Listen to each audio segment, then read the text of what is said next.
Ranga is up above me, climbing on boxes and making noise. But welcome. Welcome to the Seas of Vodari. Hi, I'm Rigaroga. You're you. This is as it should be. Ranga is up there. And there are other cats, of course, around. But, yeah. Hi, how's it going? I'm running out a little bit late, but it's still early morning. So, that's fun. Let me see. Does this get any smaller? Yeah, it does a little bit. Okay. Yeah, so, what exactly did happen last time? Last time was a pretty momentous, session. Um, what did we do? We started out, with a chase on the high seas. We had Captain Mags in the Albatross out in front, leaving the port, and then we had Captain T, what's his name, in the Sea Dog, following closely behind, and Mags had Toofy in her brig, and Captain T had the map and the journal.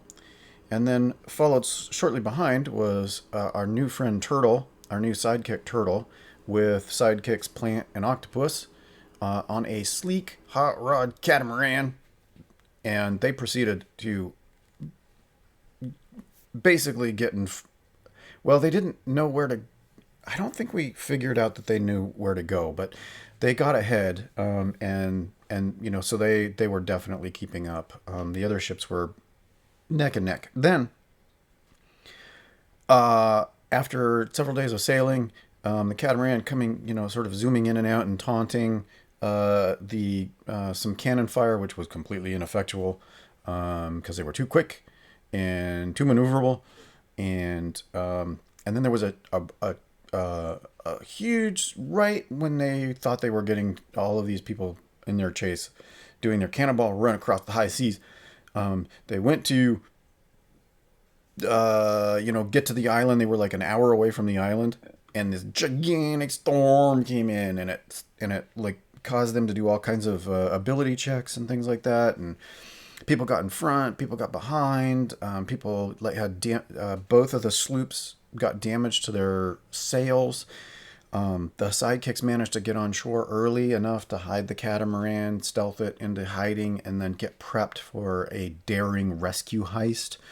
And then the two sloops slammed into the coast, up onto the beach themselves, proceeded to list to the sides, and so they spilled out Marines onto the boarding parties onto the sands and the beach, and they proceeded to have their little Rogue One finale against each other, shooting cannons and causing their boats to rock back and forth. So they, were having a whole bunch of trouble.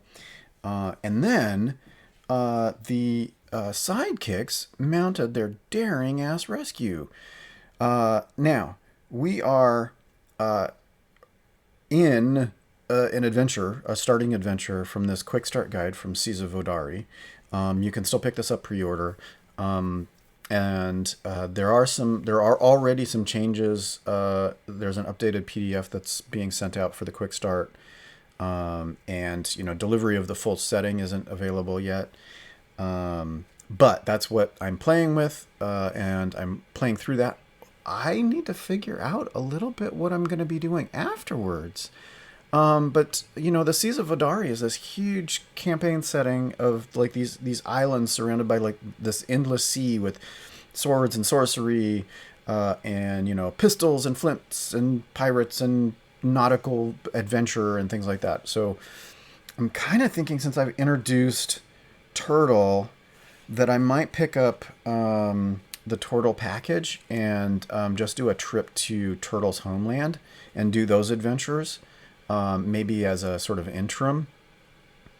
And I know that there's some like little suggestions for sunken ruins and things like that on Tribalities.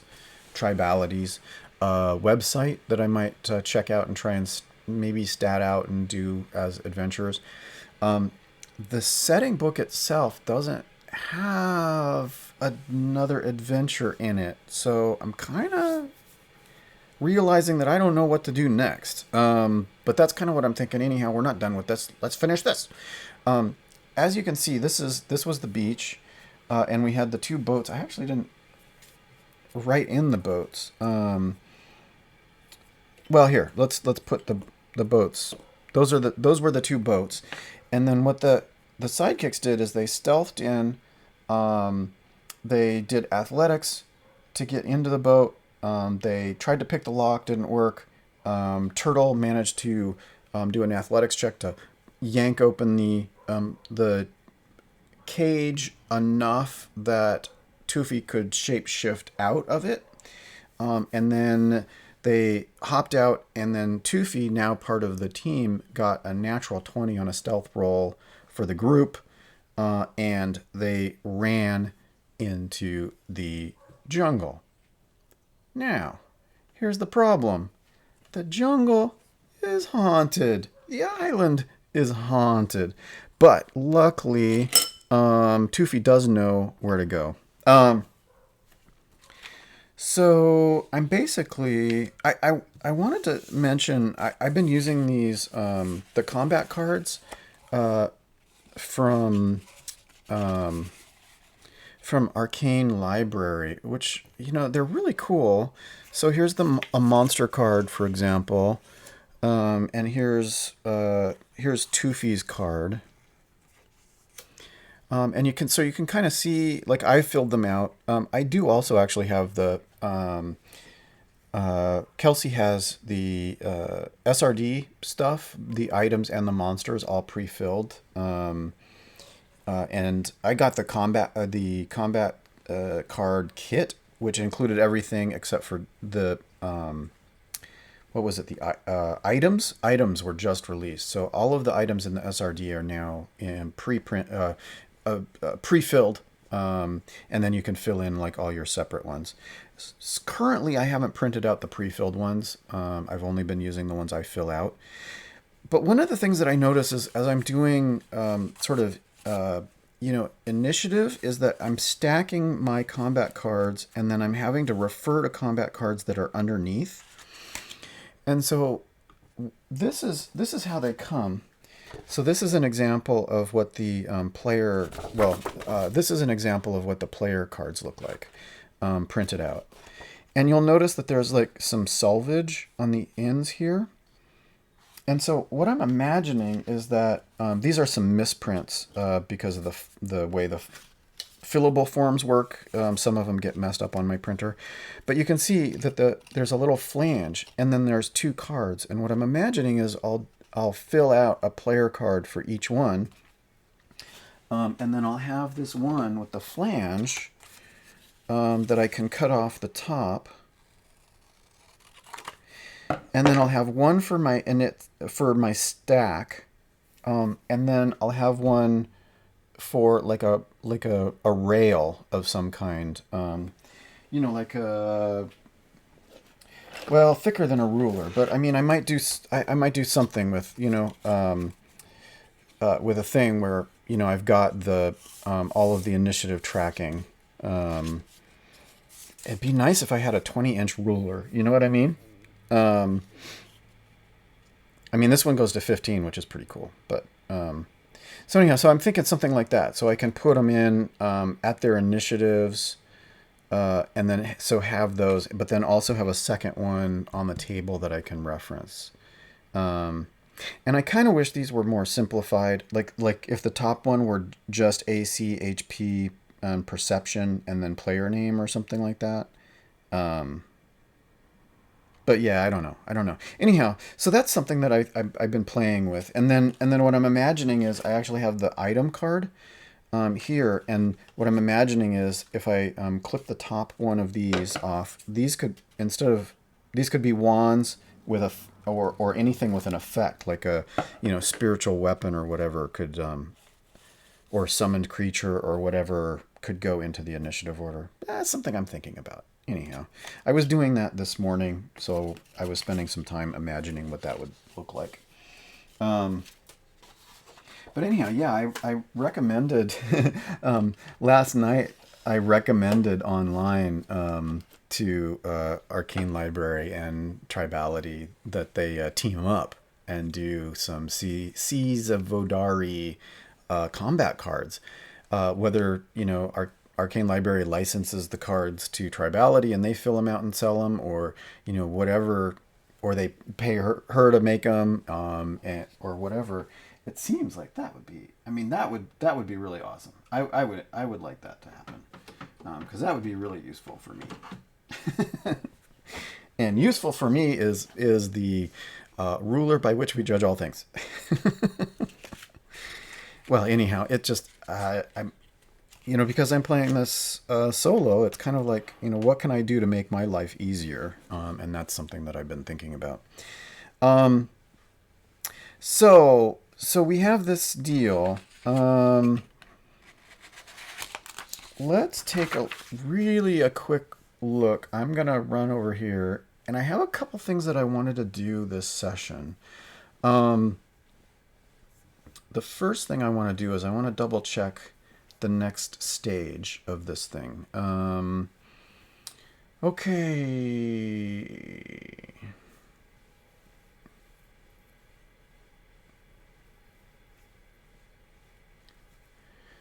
So as Toofy, Octopus, Plant, and our new friend Turtle um, have stealthed into the jungle. They follow the path that they know about. Well, behind them, um, Mags and Taggart, and the two crews are fighting away. Um,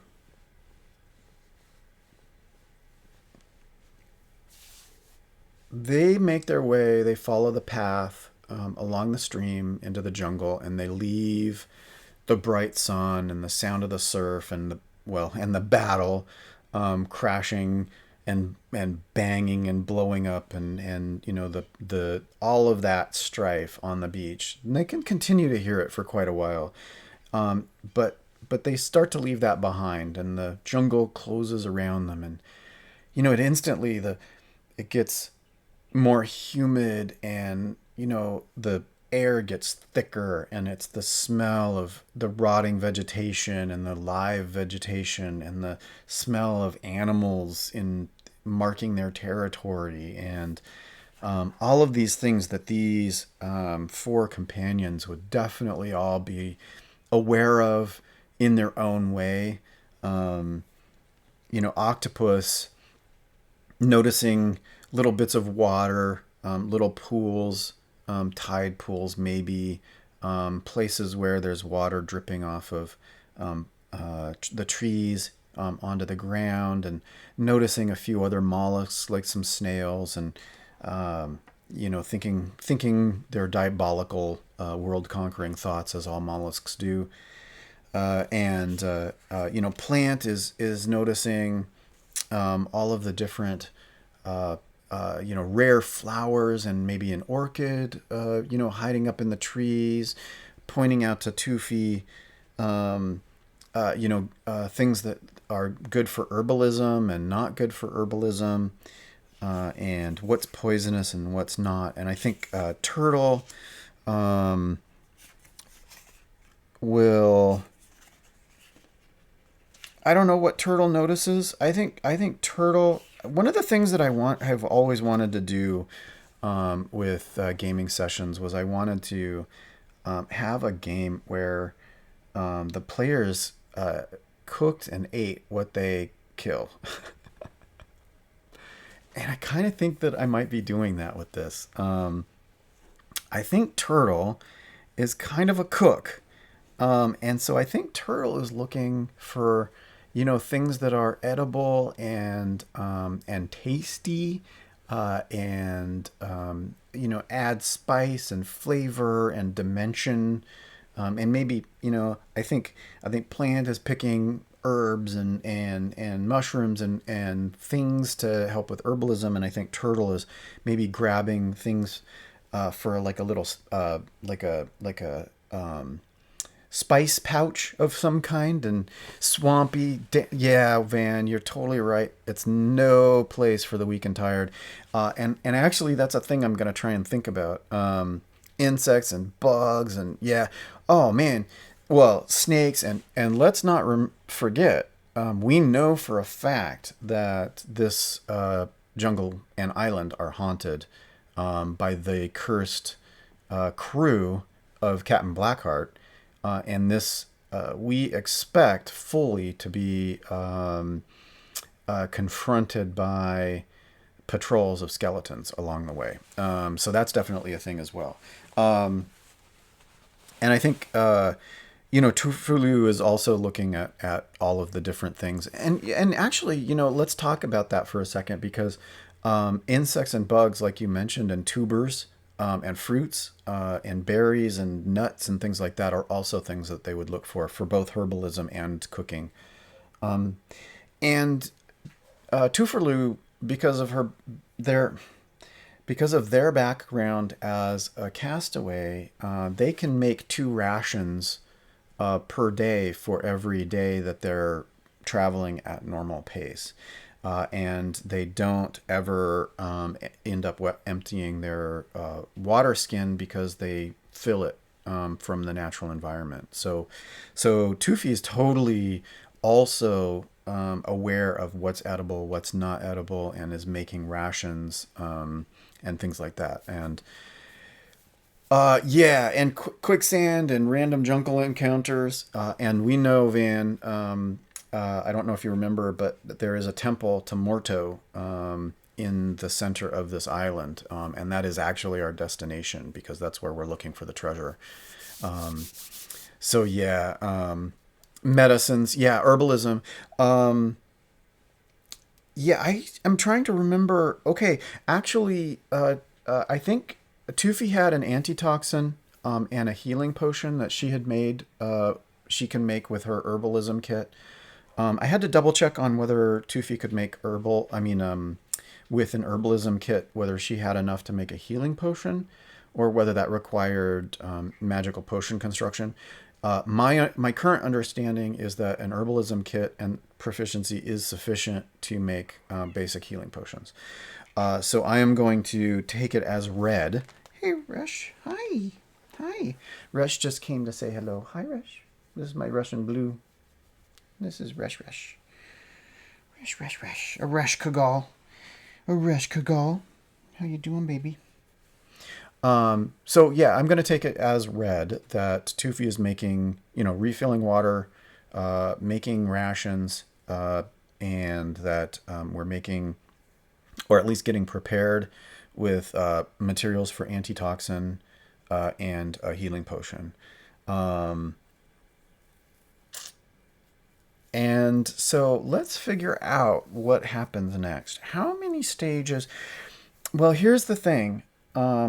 This is not player knowledge. This is DM knowledge. So I'm switching hats. Tufi and friends are ready to level up. They're first level, and they are ready at a long rest to level up to level 2. I had planned to level them up when they hit the beach and have them have a night on the beach, but that didn't work out.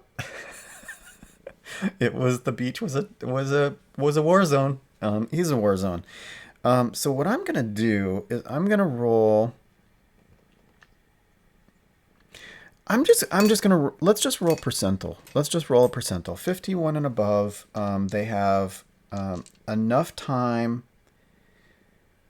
See, what's going to happen is that Tufi and companions are going to notice that the gunfire stops. Now they don't know why, but the gunfire is going to stop. And so the question I have to the dice, to the Oracle of RNG, may our labors please them, just like the Shadow Council. we're going to hope that RNG smiles upon us and blesses us with a long rest. So let's take a look. 51 and up, we're going to get a long rest. That is 69. That is 69, which is a great number. That is not the kind of show that I'm running, however. But I mean, I think Toofy is underage anyway, and so is Plant. Plant's only maybe like a year old. Octopus, I don't know how long octopus. No, they live long. They live long, but probably still underage. Turtle is probably the only adult in the group. But that is enough for a long rest. So now the question is, how many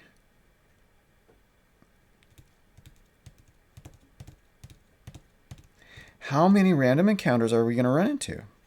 I want to just do this kind of as a montage. I don't necessarily need to do like a jungle crawl, but what I'm going to do is I'm going to do like I'm going to do a kind of a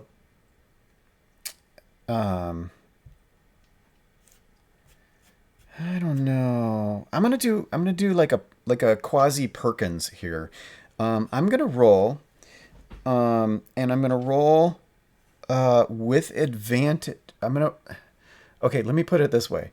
I'm gonna roll with disadvantage because what I'm looking for, I'm having the group help each other, and I'm looking for the lowest number.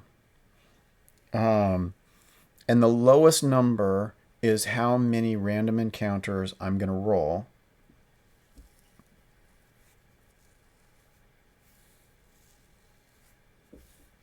God, am I going to risk 20? But I'm going to roll with guidance. So I'm going to... I know this is weird. I know this is totally weird. This is off the cuff. So I'm going to roll at disadvantage. I'm going to take the lowest die, and then I'm going to subtract my guidance die from that.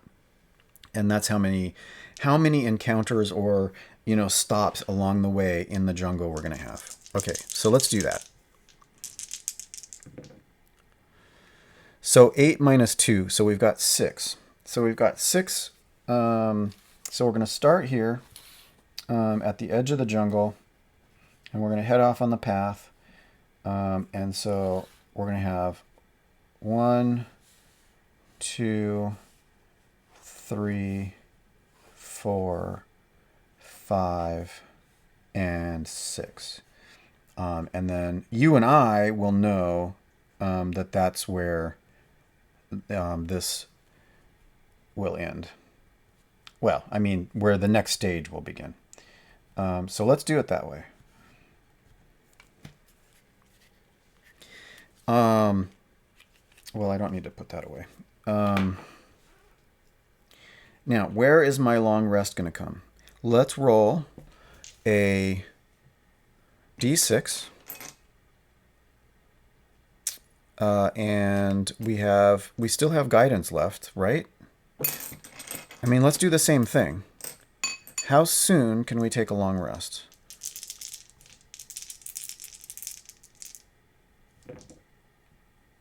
So it's 5 and 5 and minus 2. So it's exactly in the middle. So this is where our long rest is going to be. So we're going to have a campfire here.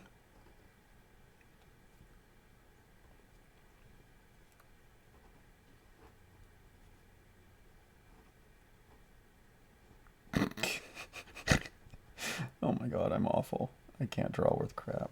I mean, I can, but I'm not doing very well. So anyhow, that's our rest. 3 encounters in, then we'll get a long rest, and then 3 encounters out, and that's the end of our jungle ride, as they say at Disney. Oops. Hi. Bye. Okay, so let us... Now, it's really interesting. As a point of feedback, this starter adventure, it goes into the jungle, and then it says, and then it gives you some rules for quicksand. and then it gives you a table for random encounters. And then there's a thing that's getting lost. And getting lost refers to the random encounter table that was just given prior to it. And then there's an encounter that's sort of set. But it is never made clear their intention for quicksand. Quicksand is not on the random encounter table. But it also doesn't say that it actually happens. Right? So it's just, this is what quicksand is, and this is the rules for quicksand. But there's never a case where they say that quicksand comes into effect. You know what I mean? So with that said, I'm going to make the first encounter quicksand. Yeah, well, I wanna use quicksand because it's there. So as the DM, I will just sort of make that the initial encounter. I know what the first and I know what the last encounter are gonna be. Yeah, yeah. Well, we'll see. Patch of quicksand. So I think we run into the jungle. And we are... Rush, what the hell? What are you making that noise for? Hi, come on up. Up. No, you don't want to come up? Okay. You just want to make noise? Okay. Hi. Now you're coming up. Okay. Up. Hi, yeah. All right. Yeah, well, I mean, I need to have figured out what order we're going in, and I think this is our marching order. So it's going to be one of the first two people. Patch of quicksand. Here are the rules for quicksand. All right, a patch of quicksand usually appears solid and might even be covered with debris. An adventurer who is traveling at normal pace, not running, recognizes the danger with a DC 15 survival check. A running creature automatically fails this roll and travels 5 to 10 feet into the pit. Roll 1d2 times 5 feet. A typical quicksand pit should be around 20 feet in diameter. Oh, wow. So maybe, do I need an encounter table?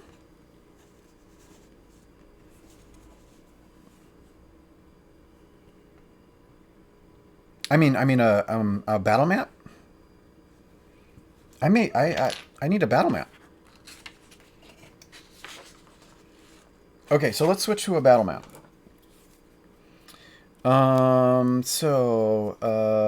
It's 20 feet in diameter, so that's not radius. So we've got a circle, which is 20 feet. So that's...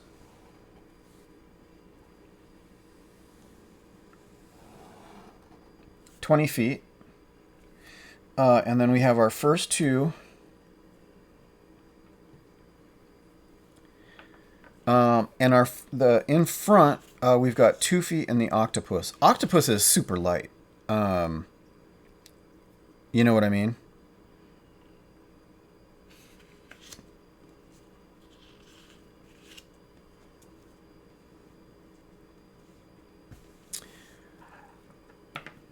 Yeah, turtle's heavy, but turtle's in back. Turtle's right here. Plant is here. I think Plant could just probably walk over it without any trouble. To be honest, octopus, I kind of don't know what to do. Oh, you know what? You know what? Toofy's a shapeshifter.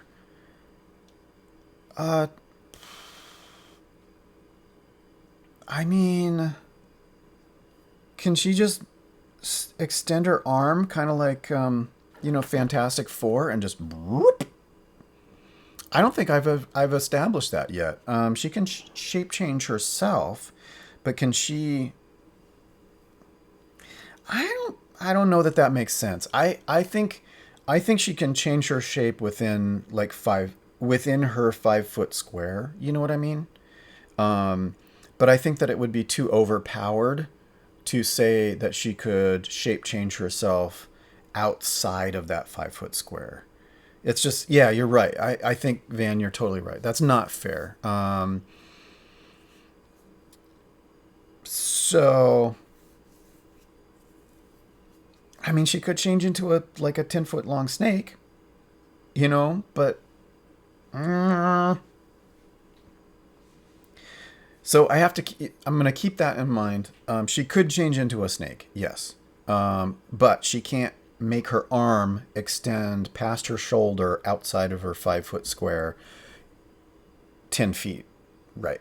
So that's the ruling at the table that we're going to play with. So let's roll our 1d2.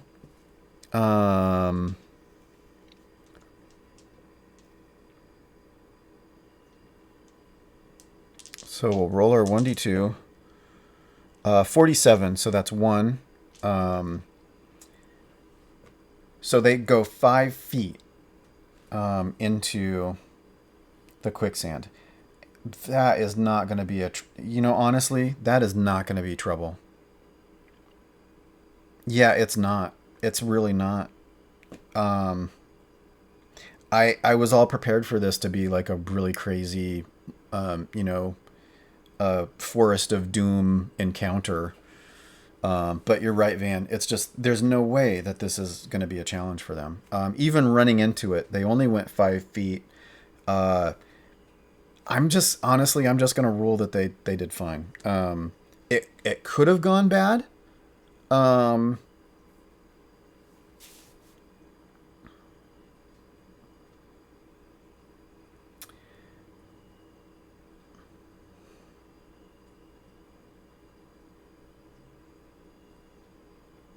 yeah, it doesn't. I mean, I could make it. Okay, let's take a look. Well, let's pull up an antlion. What's the CR on an antlion? Is antlion in the SRD?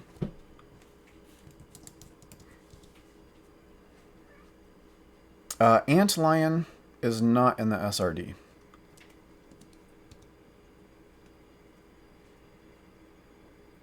Yeah. So, I'll tell you what I would have done if the antlion had been in, because the antlion is in the actual first edition. I'm pretty sure. I think it's in one of the first edition monster manuals, either the first one or the second one. There is a giant antlion in there. Um, Anyhow, it's not in the SRD, so I'm not gonna. I don't have stats at hand for that. Um, but you know what? Here's the thing. Hey, Van, there was actually a random encounter for the beach that got skipped. So as the DM, doing my DM dastardly behavior, um, let me read this really quickly.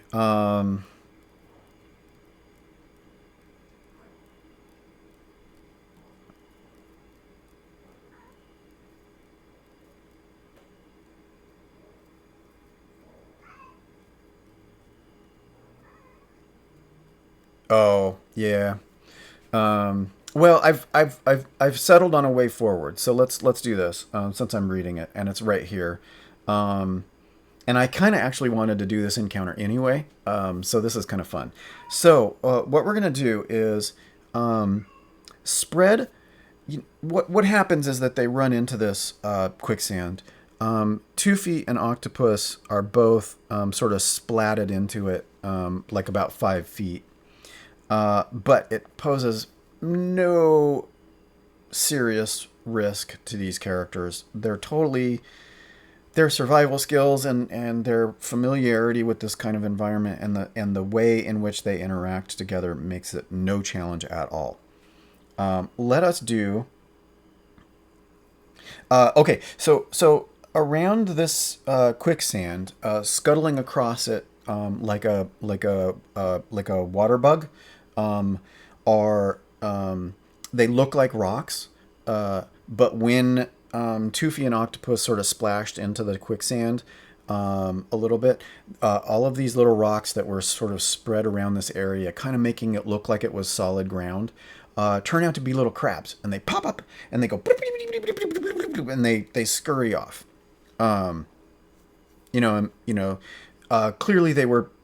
Now we know they were probably picking little bits of dead whatever fell into this pit, right? So they've been feeding off of these things.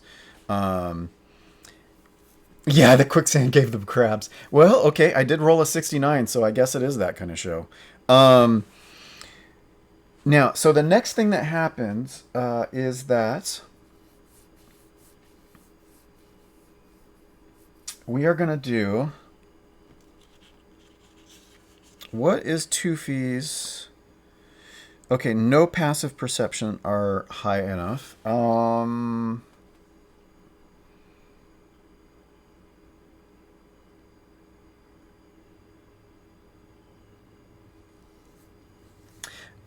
But I am gonna give...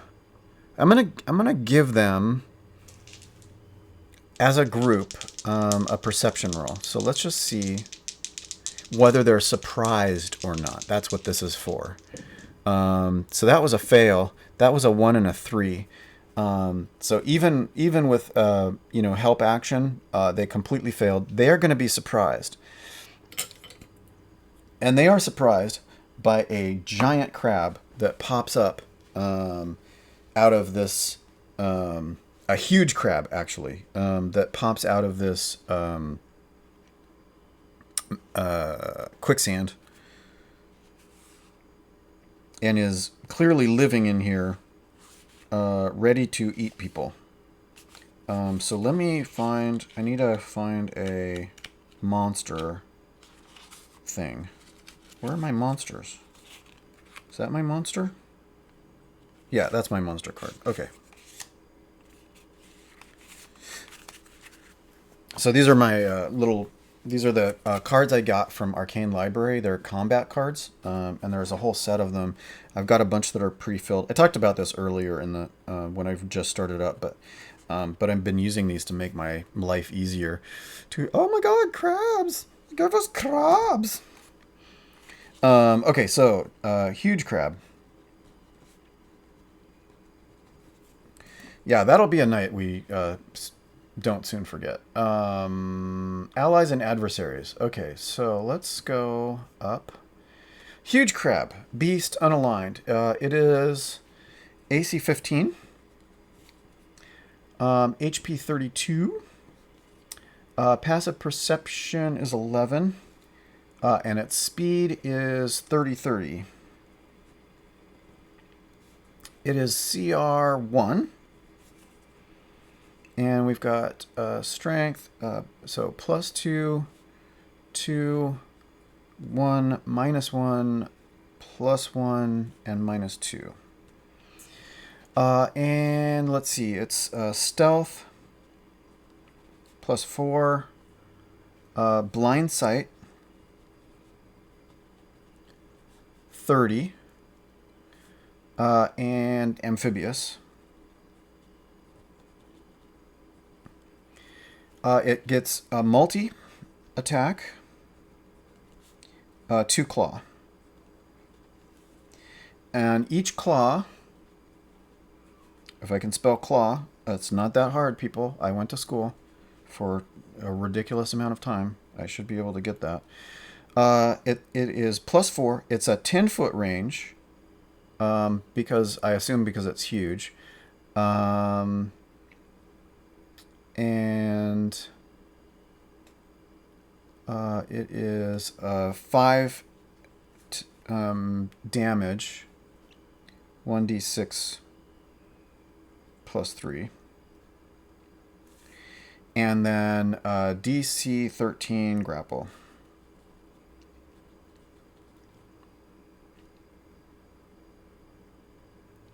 It has 2 claws, each of which can grapple a target. Yeah. Oh man, and we were talking about eating. Oh God, now I don't actually eat crab. I don't eat seafood, but these guys are definitely hungry. We are going to, man, we're going to have rations for days. Yeah, this is going to be, well, we're just getting ready for our full night's rest, our long rest. That's what's going on. Um, okay, so let's roll initiative. We got a surprise round actually, so let's roll that first. Um, so I think what we're gonna do is we're gonna roll. Oh man. So this is a surprise round. Okay, here's the deal. Are they? Does the crab have advantage because Toofy and Octopus on this surprise round are in the quicksand? I think it does. So I'm gonna roll for 2 claw attacks. At advantage because it's a surprise round and they are in difficult terrain or incapacitated in some fashion on this surprise round. And it's within 5 feet. So there's all sorts of reasons why this would be the case. So I think 9 is definitely not enough to hit Toofy. However, this is a natural 20 and a natural 1 to hit Octopus. And that is definitely going to hit Octopus. So Octopus takes 5. So Octopus takes 5 and is grappled. So let's put a grapple on Octopus.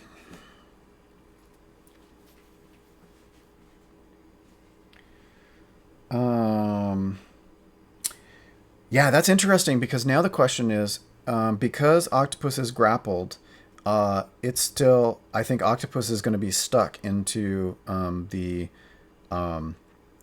quicksand. Toofy will be able to move out, but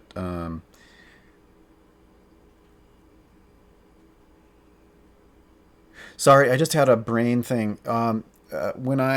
The previous combat that I did on the dock, one of the things that I forgot to do was that Toofy has shield, which is a reaction spell. Um, and so it could have been triggered, except Toofy wasn't hit. So I was just that was just what blipped through my brain, caused me to you know do a little brain pause there. Um, okay, so that is that round. So now I need to roll initiative for everybody. So let's do Crab is red. So Crab at 14. Um, Toofy and Octopus at 1 and 5. And then we're going to roll for Plant and Turtle. And I already forgot what... well, it's not going to matter. So we got 4 and 20. So Turtle, Huge Crab, Plant, Toofy, and Octopus. So only because of that surprise round, only one of our characters is going to get off before Crab has a second attack already. So Turtle is going to... Let me remind myself. I'm still not very good with the way that this works, but I think what we're going to do...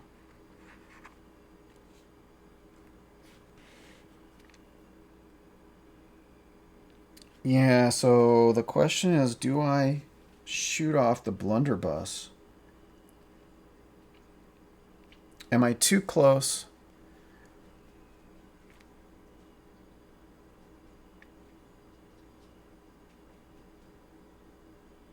I think he's just gonna. I think he's just gonna shoot it off. So he's got the blunderbuss loaded, and at the ready as Turtle usually apparently does, and just kaboom!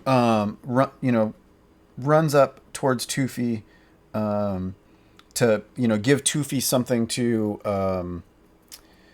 grab onto and pull out. Right. I'm sorry, 69 and Crabs and Toofy's gonna pull out. I'm just saying. It's not gonna stop. It's gonna get worse. Okay, we definitely need that long rest because we're quickly devolving. Okay, so Turtle is going to fire off that blunderbuss.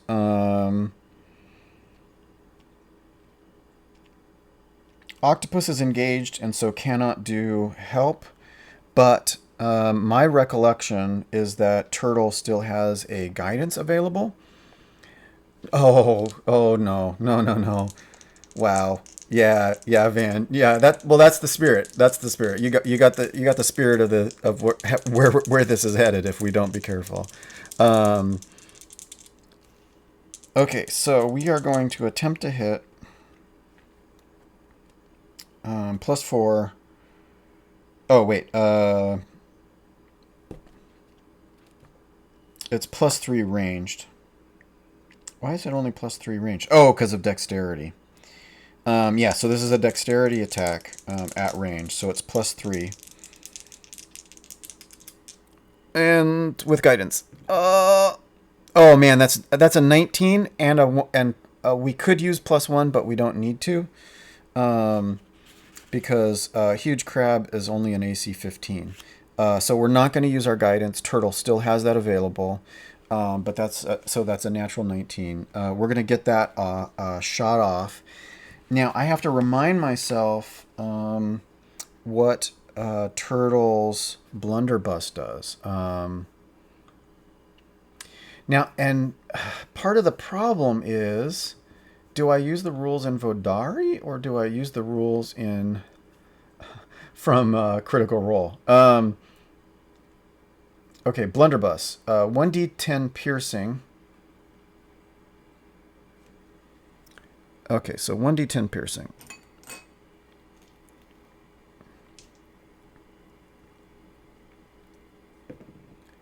And that is an 8. So Crab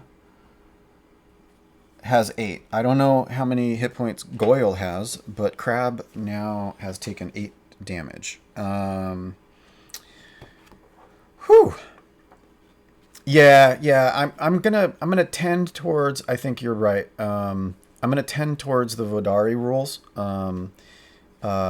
Because I'm actually gonna probably use the Critical Role rules for a different campaign.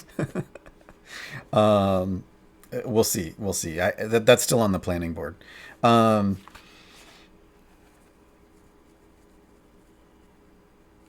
okay, so Turtle got off a shot into Crab's face.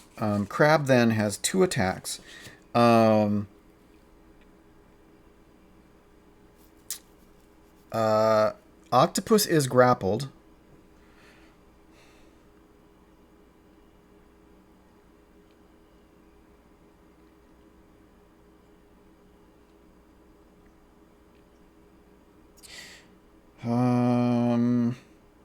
So movement is 0. But I think Crab still gets.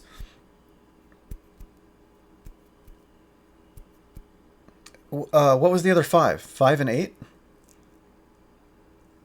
I missed that. There was no. Sorry. Octopus got 5. The 5 is octopus damage. Octopus took claw damage last turn. 8 is the crab. The crab has 32 hit points. Although the players don't know that. So we've got a little whiles to go. It is a huge crab. It is not. It is not a crab to laugh at. At least not to its face. Okay, so we're gonna give. Toofy hasn't been able to move yet, and Octopus is grappled. I'm afraid I'm going to give them. And Turtle used their action not to pull Toofy out, but to fire. So I'm going to rule that Crab has advantage on these 2 attacks again.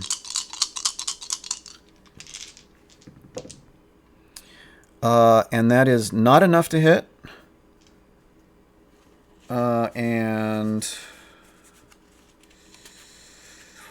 Ooh, that is enough to hit Octopus.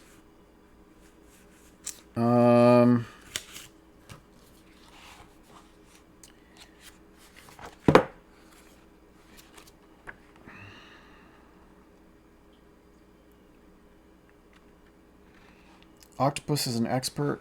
Octopus.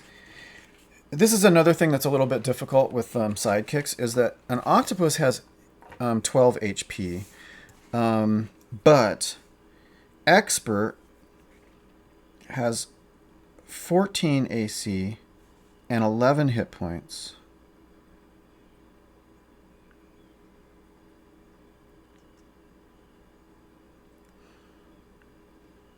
So I feel I have to go. So I feel like the 12 AC and the 3 HP were octopus at 0 level, just sort of natural. And there's a fly in here, and that at first level, that first level we run these things, but.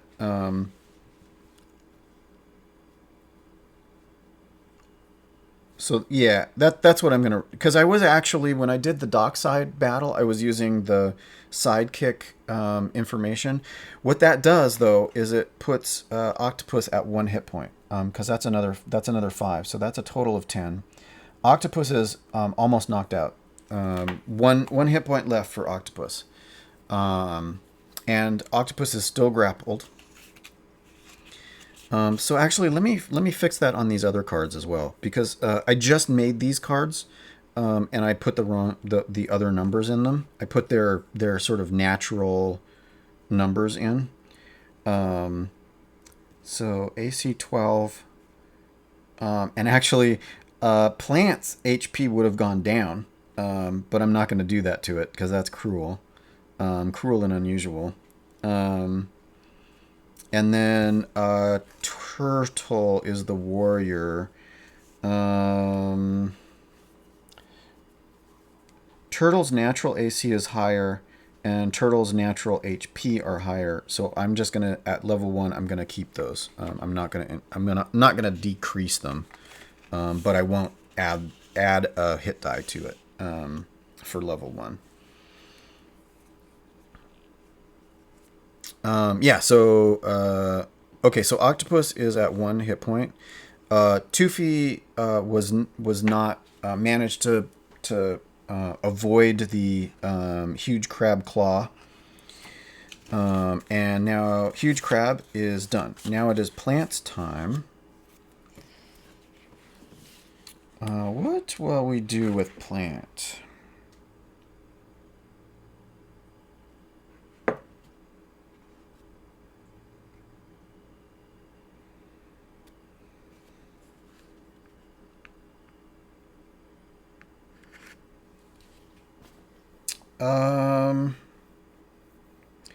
I think plant has no option but to do cure wounds.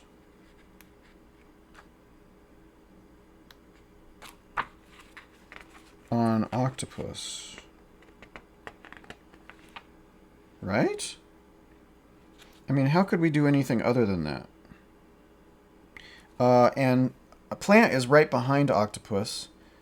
So I think octopus.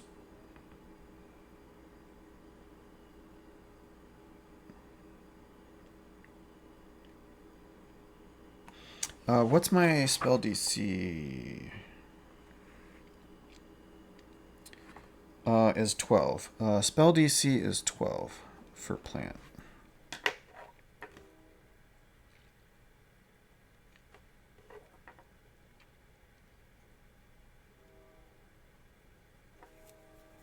And +4 to hit.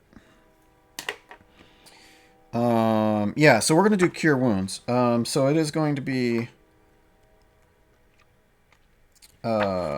plus my spell modifier, which is going to be wisdom, is 0. So it's just 1d8.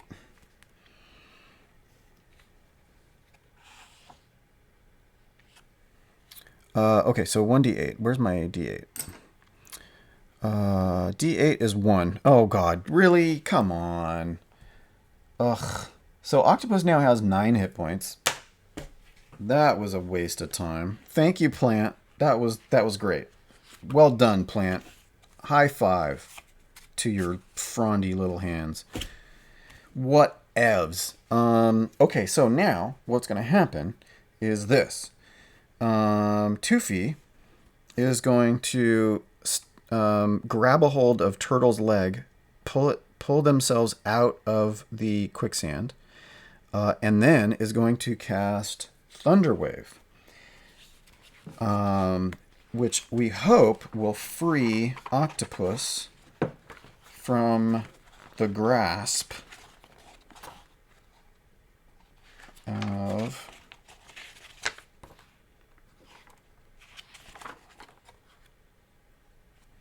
okay, Thunderwave. 2d8.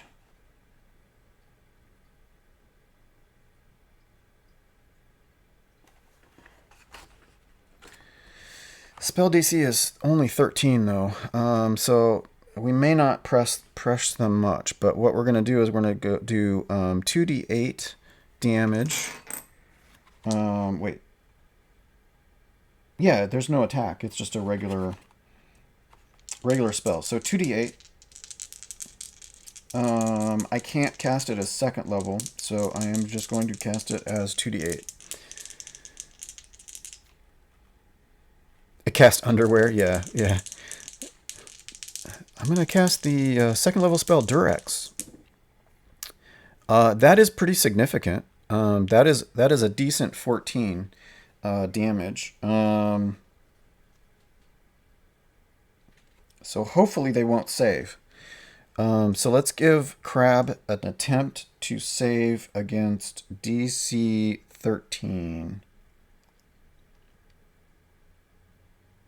No, it's a Constitution saving throw. It's actually not DC. So what is Crab's Constitution modifier? Constitution modifier 1.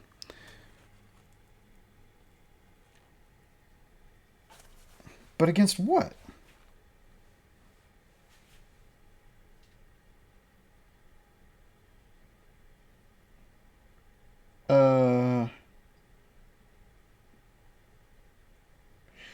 Okay, I'm sorry. I have to remind myself about saving throws.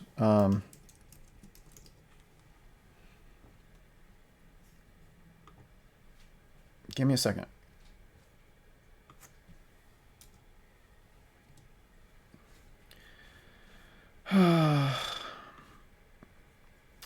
Saving throw. Roll a d and add appropriate ability modifier.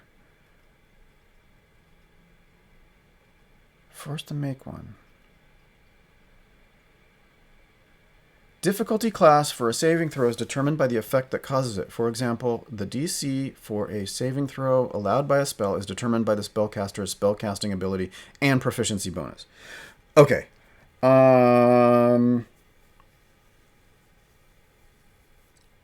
So it is 13. So it's a Constitution save against 13. So it's +1. And do they make it? They do not. Oh, yes. Metal. So Crab takes 14 damage and is pushed 10 feet back. That frees Octopus from grapple. And that puts Crab at 28 down.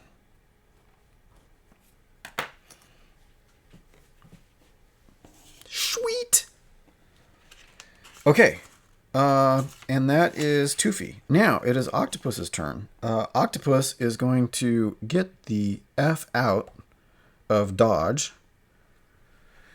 And then Octopus will be doing a ranged weapon. So Octopus has like... I know this is weird, but, whatever. It's kind of cartoony anyway. It's meant to be. So Octopus has weapons that are made of seashells and coral and things like that. So daggers that are like mussel shells and a sword made out of a piece of coral and some kind of short bow. So I'm imagining that this is like, like a sea urchin, like the spines from a sea urchin, are fashioned into like little darts, and then I don't know what. Somehow octopus has a short bow, and shoots these. So that's what it looks like. Is octopus has like a backpack or something somehow, um, and grabs this sort of driftwood and kelp, twisted kelp short bow with a sea anemone or a sea urchin quill, and fires it off. So we're gonna fire that off, and it's gonna be +4 to hit, and it's 1d8, 1d8 plus 2. So that is 11 plus 4. That is enough to hit. So we are going to do 4 plus 2 is 6 damage. Hey, guess what? We're having... it's meat is back on the menu, boys. That is the crab. The crab is dead. Oh, God, that's a good question. Man, and we've got an herbalism kit, don't we? Poison is not made by the herbalism kit. It's made by a poisoner's kit, I think. It's a separate thing. I'm going to rule right now that it's a super good question, and it's something that I think let's keep in mind for this character later on. That they're going to figure out maybe at this complete rest. Let's put this in our heads that at this full rest, what's going to happen is, among the other things that happens, is that octopus sort of realizes after fighting this crab, that I could have put some poison on it. Sea urchins and things have poison. So I'm gonna start thinking about that. That's what the octopus thinks to themselves. So let's put that on the back burner, and make that happen a little bit later.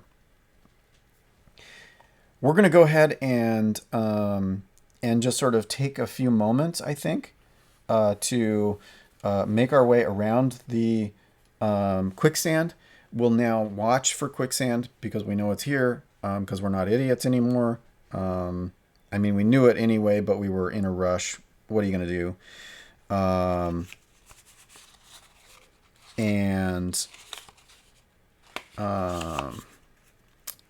We're going to use that healing potion.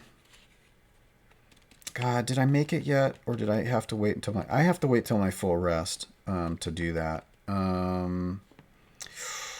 Man, oh man.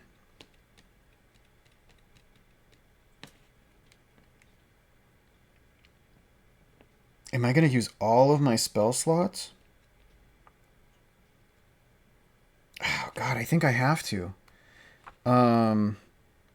Ooh, this could be bad. This could get bad. I think I have to. I have to try and do cure wounds. I mean, I could take a short rest.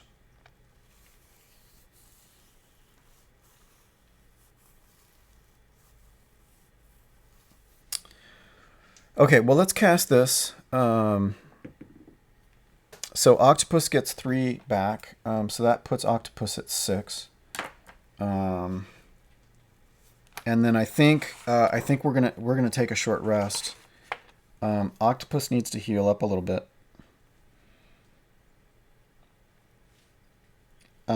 So we're gonna get 1d8 back.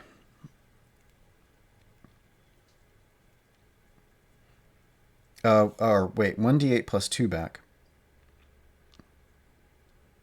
No. Why is it plus 2? Shouldn't be.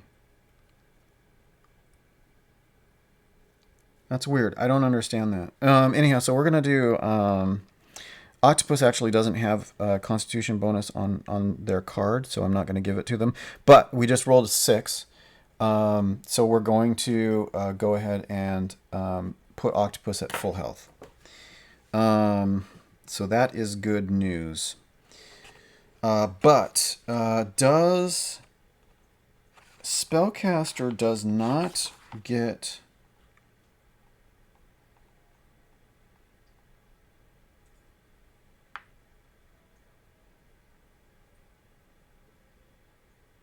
Spellcaster does not get the ability to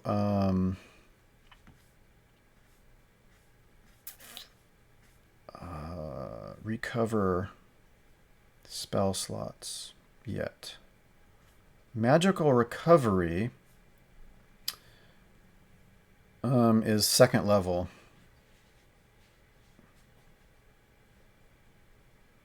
And it's a little weird because it's actually in the... So there's two sources that I'm using for the sidekick rules. One is Unearthed Arcana, and the other one is the rules in the back of the Essentials Kit rulebook. The Essentials Kit rulebook are extremely streamlined. There's literally 2 pages and that's it for sidekicks. The Unearthed Arcana is 6 pages. And in the Unearthed Arcana version of sidekicks, the spellcaster gets magical recovery at second level.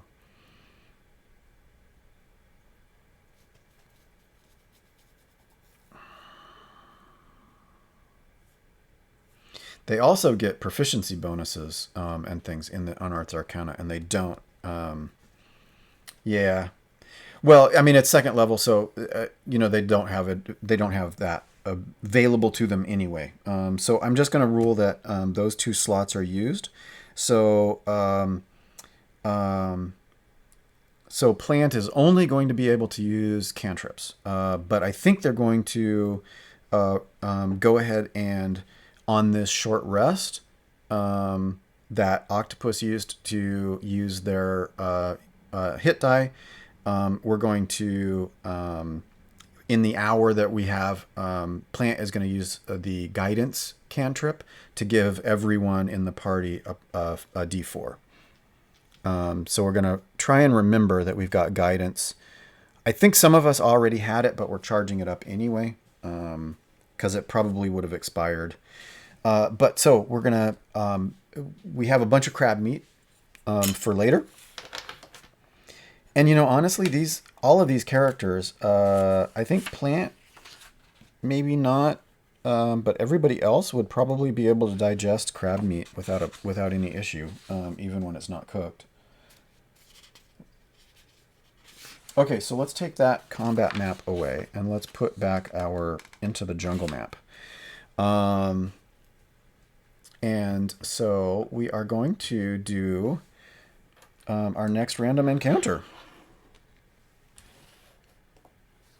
So we have moved up. And I guess we've kind of changed our order. The Turtle and Toofy are in front. Octopus and Plant are in back. Because Octopus is like, there is no way I'm doing that again. That was not pleasant. I did not enjoy that. Okay, so let's do it. Let's do it. Let's do our... This is a little bit board gamey. You know what I mean? This is a little bit board gamey. But I mean, it's kind of like a montage, and I'm playing solo, so it's like you were saying before, it's the rule of fun. I'm just doing the fun part. I'm not gonna do the slog through the jungle. I mean, we know what that's like. It's just an awful, jungle.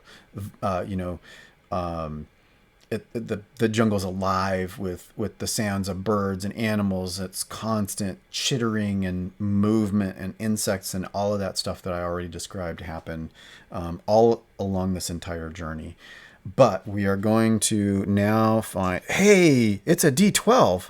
Oh, that's exciting. I don't think I have rolled a D12 yet. This entire time that I've been playing D&D solo. So we're going to do an 11. Okay, well, guess what? We get some skeletons. Can you even see that? Can you see that? That white against white. That might be a little bit. Oh well. Here, let's give it a black base, so that maybe it's a little more visible. Is that better? Can you actually see it now? So we've got a number of pirate skeletons on a patrol. How many? Oh my gosh, we've got 4. Okay, well, we've got 4 skeletons. 1, 2, 3, 4, and we know that skeletons are. Where are they? Oh, I don't need that. Skeleton. So skeletons are 13, 13.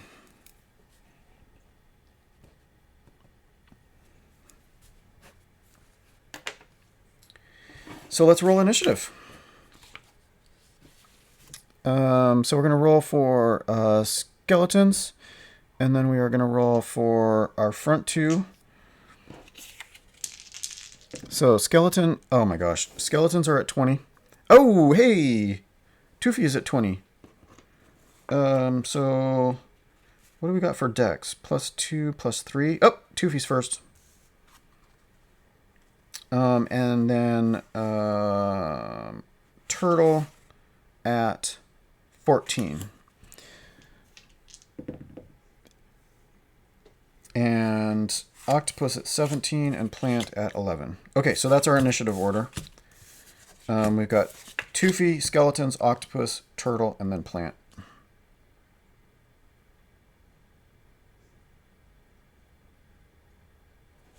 Yes. Okay. What does Toofy want to do? Do we want a Thunder Wave again? I've got 2 slots. Or should I Magic Missile?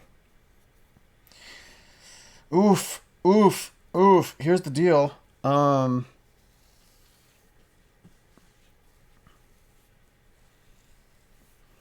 want me to roll for surprise?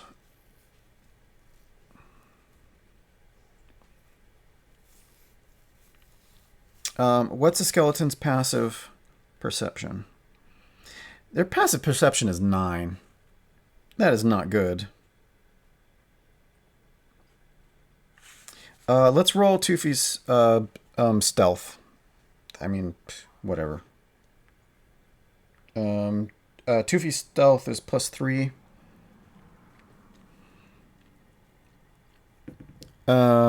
Is 13, is 16. That's like 7 points above their passive, of the skeleton's passive perception. I don't think they noticed. I think they just sort of come on each other. So no surprise. They both just sort of like, oh, skeletons. And the skeletons are like, oh, meat bags. Or, meat bags carrying bags of meat. Because they've got all the crab on. But yeah, so no surprise this time. But we will keep that in mind. I'll remember that because that's fair. That's fair to try that and just sort of see what happens.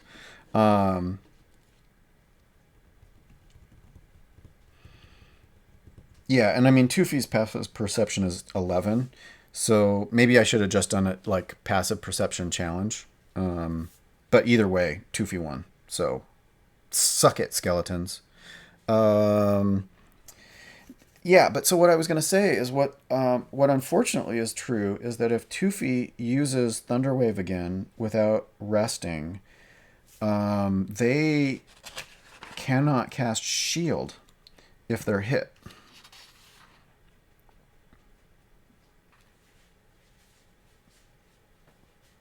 So I wonder if Toofy should cast Shocking Grasp or try a regular attack.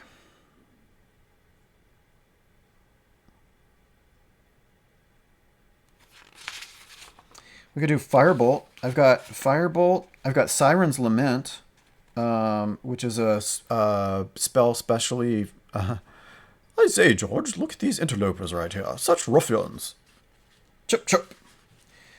Adventurers in the jungle? How can this be? Yeah, Van. Yeah, I like your scripting. And one of them totally has the monocle in one of their their skulled out eyes, their squicked out eyes.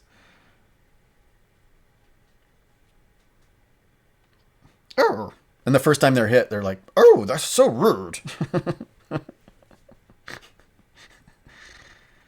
um, yeah, I mean, to heck with it. Let's do it. Let's do. Let me remind myself about Siren's Lament. Let me tell you about Siren's Lament, which is a cantrip that is particular to this setting. So Siren's Lament. Actually, I can actually just pop this up. It might not be very easy to read this, but here's Siren's Lament right here. Siren's Lament is an evocation cantrip. Casting time 1 action. Range is self. 15-foot cone. And it's instantaneous. You imbue your voice with a lamenting cry of anguish, with the lamenting cry of an anguished siren. Each creature in that 15-foot cone must make a Constitution saving throw. Creature takes 1d4 thunder damage on a failed saving throw and suffers disadvantage on the next intelligence and wisdom ability checks or saving throws made before the beginning of the next turn. Creatures immune to being deafened are immune to this spell. Ooh. Oh, good question.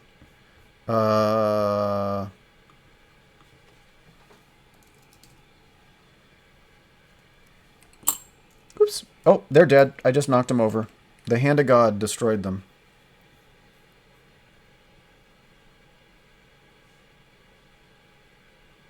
Understands all languages it knew in life, but can't speak. They can hear. They can hear. They are immune to poison and condition immunities, exhaustion, and poisoned. Yeah, they're not immune to this. They're totally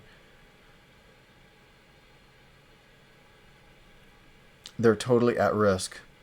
But I mean, I'm really basically only doing it for damage, right? I'm not actually causing them. I don't think they're going to end up doing an intelligence or wisdom ability saving throw. But so let's roll. Oh no, they roll. They roll.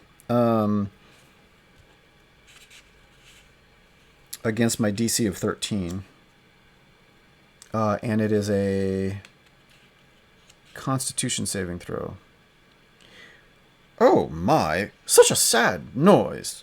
This young girl, this young creature, this blue creature, appears to be quite sad. So they actually have pretty high Constitution. It's +2. So let's go ahead and roll and see if they get. Oh wow, they rolled a 2. Oh, but there's another one. So let's. Oh no, there's more than that. There's 4 of them. Oh my gosh, I've got to roll for all 4. Okay, so. Oh my god, how am I going to do this?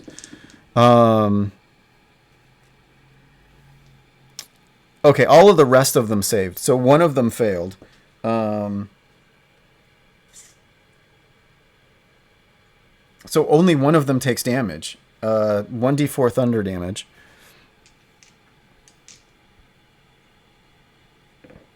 And takes 4. Oh, max damage. Nice. Max damage on that one skeleton that was listening. The rest of them, I think, were not paying attention. They were listening to some old-timey radio and weren't paying attention. Oh gosh, is that all? Is that all I was able to do? I should have done Firebolt. Oh well, there was a chance of an area of effect. So now the skeletons go. So I think 2 skeletons are going to attack Toofy, and 2 skeletons are going to attack Turtle. So we're going to do 2 attacks and 2 attacks. And they're all within range, so it's going to be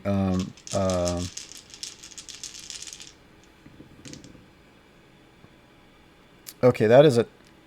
That's a 20. And oh, am I going to take the 2 hits? Oh man, that's going to hurt. That's going to hurt if I let those 2 hits come.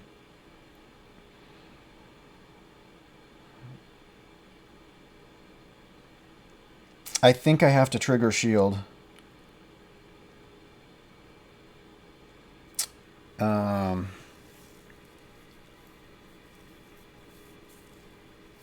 Yeah, I think I have no choice because I've got to stop one of those hits. So let's take a look at shield really quick, because I think it adds enough that I will. Oh no, it doesn't. Even if I trigger shield, it will not add enough to block that second hit. Because shield will take me to 17 AC, and that's hacks. What? No, it's not a hack. The Tufi's a sorcerer, and has shield, which is a reaction spell. That's totally legal. That's not a cheat. So let's not trigger it. Let's save it and use it for Thunderwave or something. Which is what I should have done anyway. So that was a total waste. All right, I should have done Thunderwave instead of Siren's Lament, but I was saving that shield. So Tufi is down a full 10.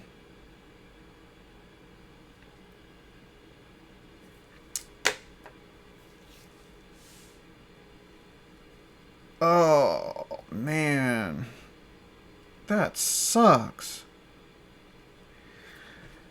Out of curiosity, and because I may cheat, so now Tufi may be hacking. I'm gonna roll 2d6, 5, 6, 7,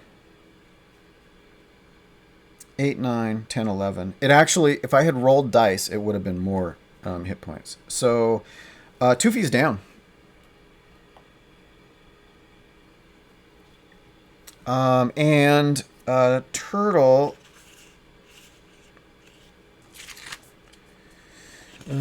Turtle. 17 is hit once. Tufi and Turtle. So Tufi is down to 0, or well, I don't know how to do that anymore. So Tufi will need to make death saves if we don't do better. So Turtle just took 5. Yeah. This starter adventure could be the end. We're not even going to get to 2nd level. We're not going to get our full rest and get to 2nd level. Isn't that a bitter lesson in the unfairness of life? So that is the skeletons. Octopus goes. Octopus goes.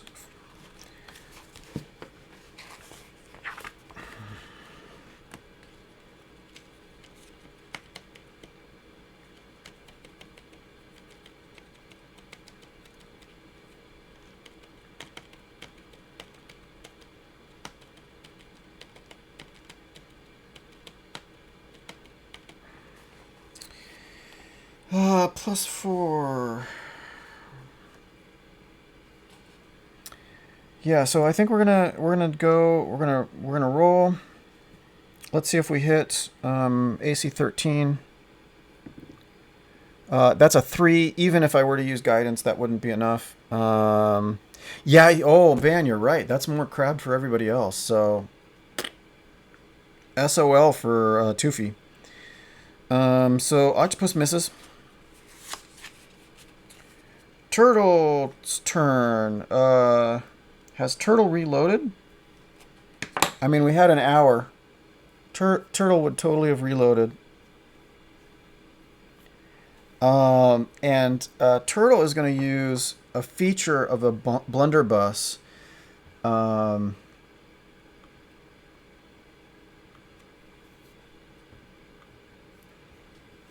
Which, where is it? Blunderbuss. Okay. Yeah, they had an hour. He had an hour. Turtle had an hour rest. There's no way he wouldn't have reloaded his, go-to weapon with like pebbles and, bits of crab shell. So, blunderbuss. This firearm fires at the muzzle and can be fired normally using lead balls or loaded with pellets to make a scattering shot, attacking all creatures within a 15-foot cone. Each creature in the cone must succeed on a DC 15 dexterity save throw or take 1d6 piercing damage. Using scatter shot requires one handful of pellet ammunition. Turtle totally loaded a scatter shot and is going to fire it off. And that's not even to hit. I mean, it's like a spell attack, right? Because they're rolling a DC 15. So skeletons are rolling a DC 15. We're going to roll 4d20 to do a skeleton DC 15. So are they going to do it?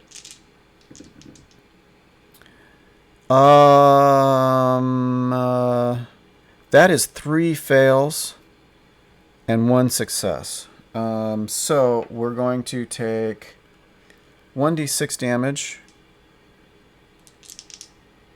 I don't get to use guidance on that though. Bummer. Oh my god, 1 hit point. So this is 5, 1 and 1. This is not good. This is not good. I need to level up, man. I shouldn't have been cute. I should have just made him level up at the beginning of the session. Bloody hell. Okay, now Plant is going to go. Plant has used... What does Sacred Flame do?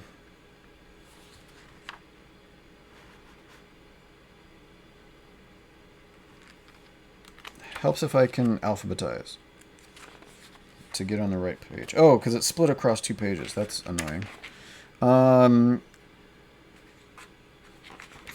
Instantaneous 60 feet.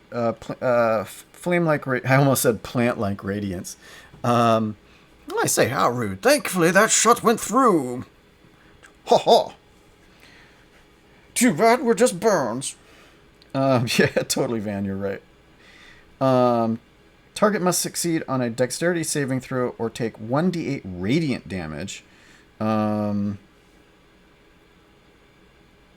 Hey, hold on. Piercing damage. Darn it! Oh! Okay, so we're going to hit the one that's damaged. And we're going to force it to do a dexterity saving throw. So dex. Oh,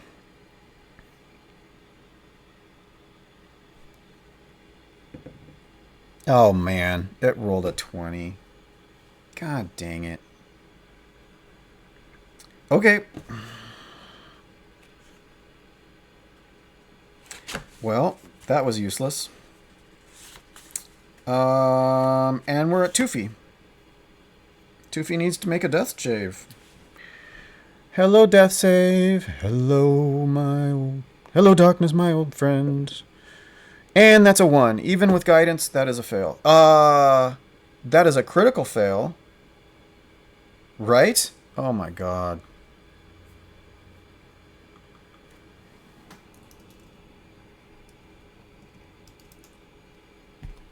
That's a critical fail. It's 2, right?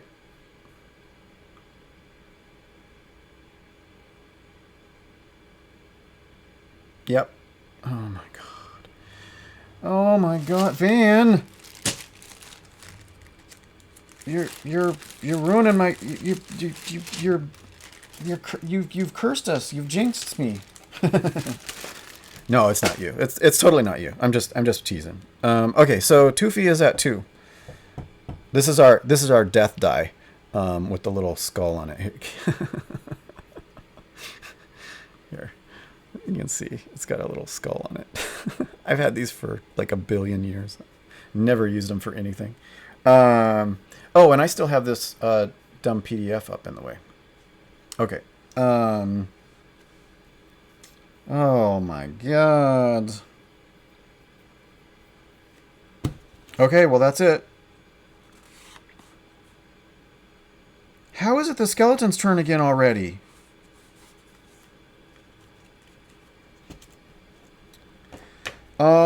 Okay, well, I'm cheating. And I'm having all 4 of them attack.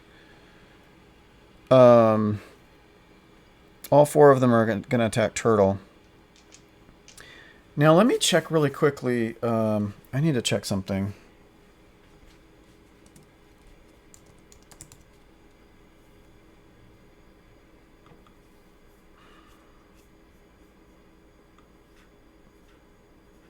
About turtles. Give me a second.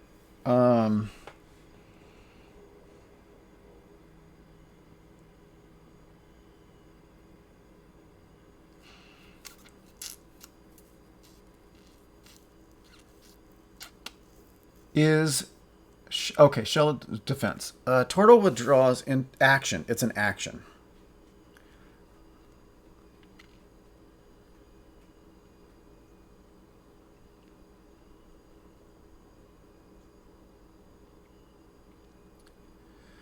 Okay, so Turtle would have had to have taken an action in order to turtle up.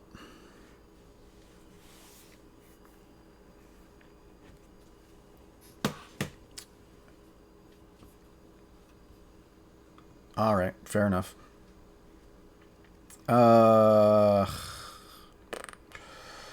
Oy vey.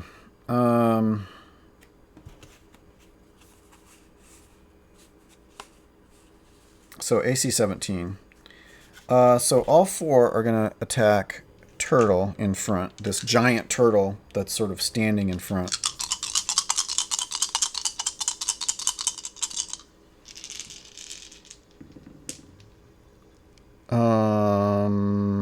Fail, fail, fail, fail.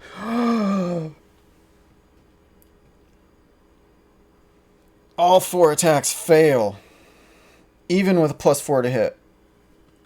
Even with a +4. Because that's a 16. The highest was 16, and they would have had to get 17. Yes! Okay. Excellent. Turtle is not dead. That is good. Octopus is up. What can Octopus even do?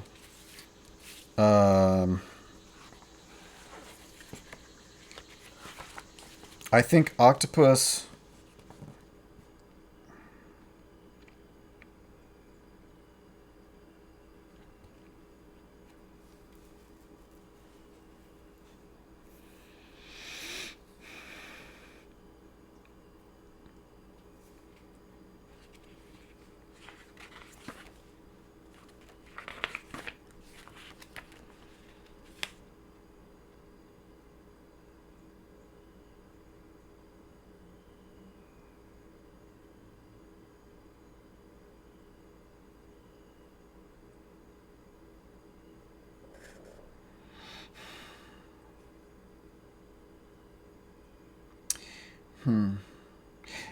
It's interesting because right here, for Warrior, it says reactions, protection, defender only.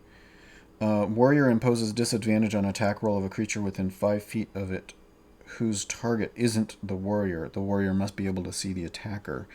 So Turtle could maybe have imposed disadvantage on attacks. on Toothy. But they would have had to know which one. And I never selected whether Turtle needs to select a martial role. Either one of the following traits of choices. Either an attacker gains +2 bonus to attack, or gains the protection reaction below. Yeah, sorry, Van. Sorry to disappoint you. Turtle survived. It's not a TPK yet. I'm going to give Turtle attacker. So we're going to give an extra +2 to attack.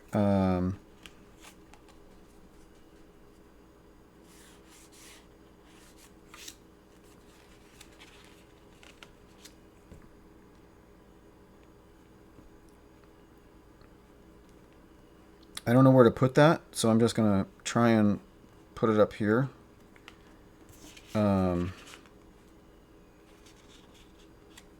But we weren't on Turtle. It's not Turtle's turn. Turtle is hogging the limelight, being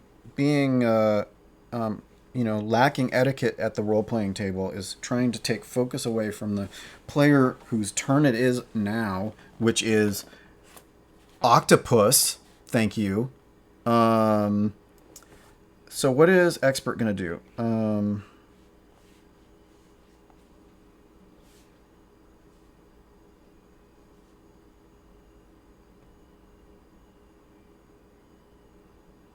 I think Octopus has to do short bow.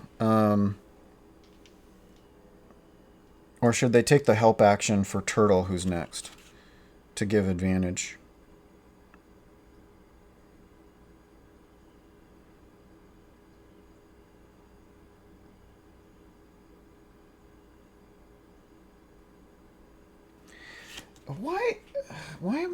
Why do I not have the trident written down anywhere?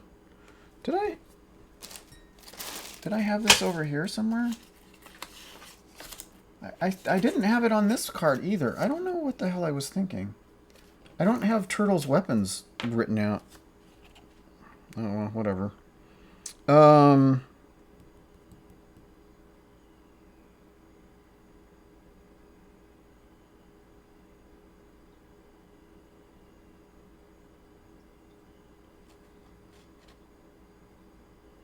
Why am I talking about Turtle again?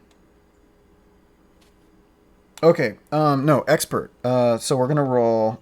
Oh, because I was thinking of doing the help action.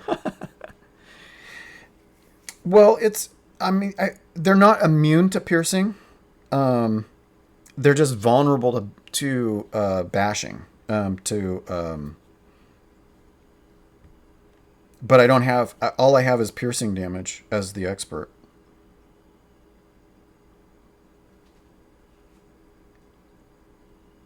Bludgeoning, I mean. So, yeah, it's all slashing and piercing. I don't have bludgeoning anywhere. Well, Spellcaster has bludgeoning with a quarterstaff. So maybe that's what Spellcaster will do next time. So, yeah, I'm going to go ahead and shoot them. I mean, they're not immune to it. Yeah, so the octopus runs over to a tree and goes... with their -6 strength. Didn't work. It's a 3, it's a miss. So it doesn't even matter anyway. Okay, so Turtle is going to...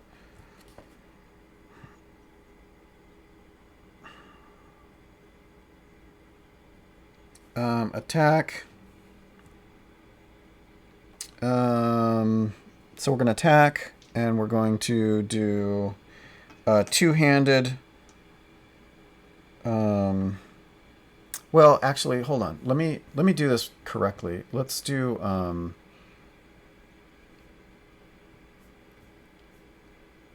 What is a trident? A trident is 1d6 piercing, and it's versatile. So if I use two hands, it's going to be 1d8. So let's do 1d8.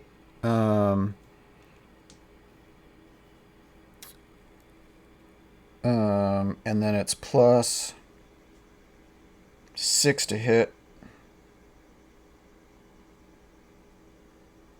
And it's piercing damage.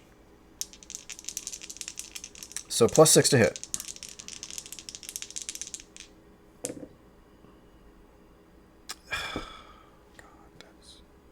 I've got guidance. I'm going to use guidance. That's 1. So that's enough to hit. Hits this one for 5, which is not enough to kill it. Oh, God, this is infuriating.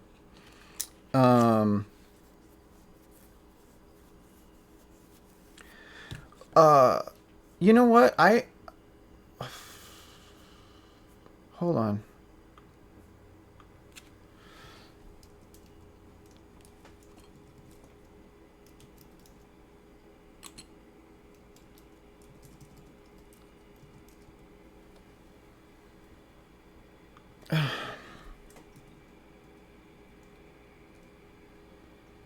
What's stabilize? Am I spelling it wrong? Why is stabilize not in the rules?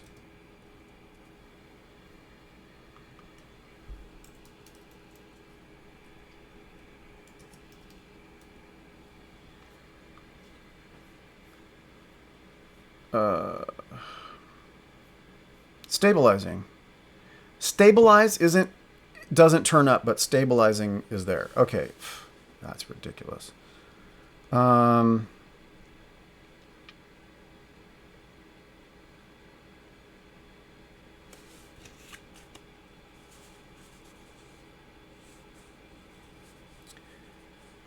Yeah. Okay. So turtle went. Plant is not going to attack.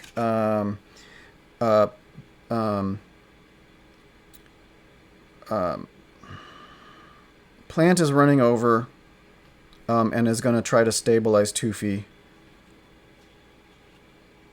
So we're going to do a DC 10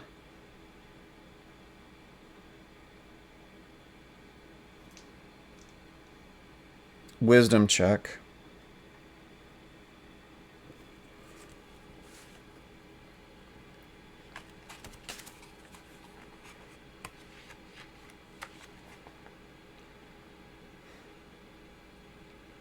Well, see, it gives me a +2 here.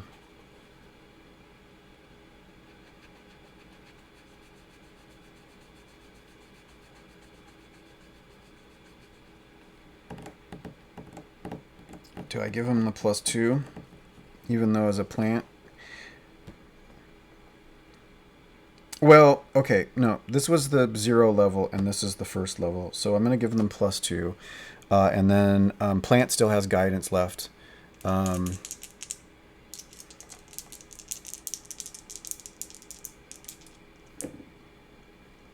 That is a success, even without guidance, so I'm not going to use guidance, so we're going to retain that. Toofy is stabilized. So we aren't going to be dead, per se. If this goes badly, I think I know what happens. I think I know what's next. Toofy is stabilized, but unconscious.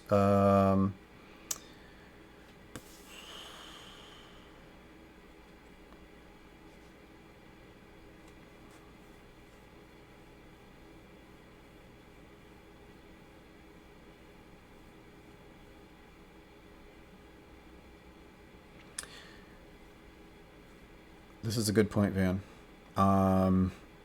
If we died on this island, we would become cursed skeletons and join the merry band of cursed creatures. I have no doubt that is the case. So Toofy is down.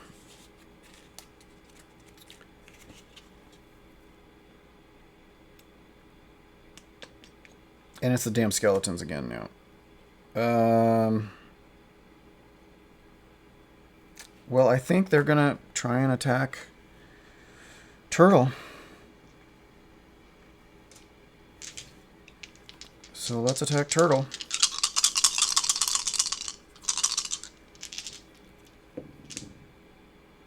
Fail, fail. Fail, fail. Oh my god! Yes! Metal. Absolutely metal. Turtle, after that dock battle, I was like, I've got to add another sidekick, and the sidekick has got to be a warrior, because otherwise I am screwed. And this is proof for that pudding. Wow, wow, wow, wow! That is so excellent. It would not. They would not be able to take turtle complete. Oh, they would not be able to take turtle out. If they all hit. Oh god, yes they would, because turtle is already damaged. If they all hit, they could take turtle out.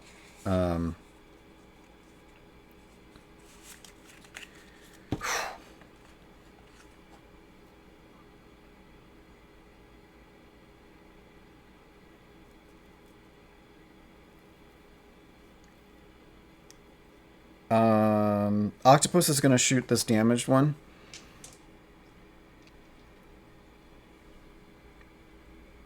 And that's going to be a 1d8 plus 2. Oh, God bless it. And that's a miss. And now it is Turtle's turn. Well, Turtle is pissed. Turtle cannot do enough damage to take one out completely. But if we attack the damaged one, we could get rid of one. So we're going to do that. We're going to do its... man, come on. Look. What is going on? Trident. 1d8. That's right. 1d8. Here we go. Whew. Okay, let's roll our attack.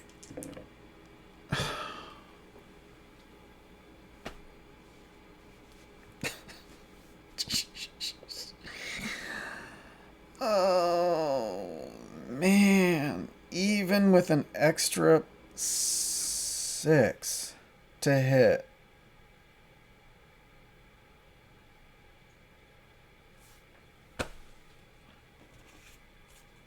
Okay. Plant, what are you doing? Plant is attacking a skeleton with bludgeoning damage.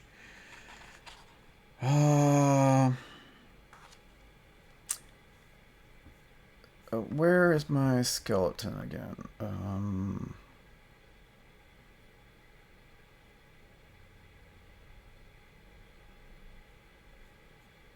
Wait, where's skeleton? What the hell? Where'd skeleton go?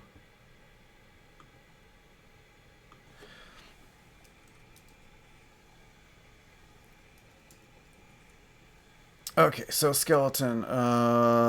Just really quickly, what do we got? What does damage vulnerability mean again?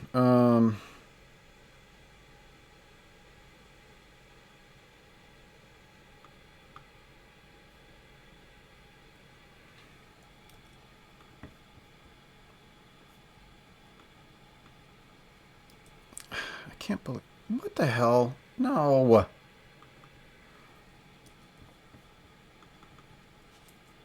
There. Vulnerabilities. Basic rules. Skeleton misses, party misses. Yeah, somebody's got to step in and let them know. Okay, so some creatures with vulnerability. Particular creatures, resistant or immune. Magic attack. It doesn't say. It doesn't say what it does. How stupid is that?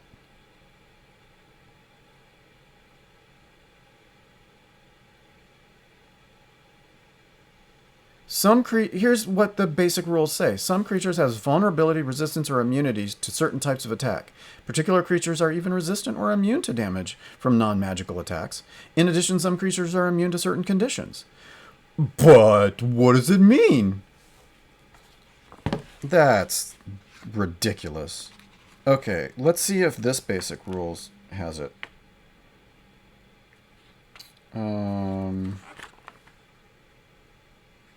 Damage, resistant, and vulnerability. Okay. If a creature or an object has resistance to a damage type, that damage type is halved. If a creature or object has a vulnerability, that damage is doubled. Okay. So, if plant can hit, it's double damage from this quarterstaff. So we are going to roll, and we're going to roll with guidance, and then we're going to roll a 1d8. Let's see, this is plant. Plant is right here, so plant is, yeah, right there. I mean, we're going to try and hit the one that's damaged. We got to get rid of them. Oops. Oh, my God.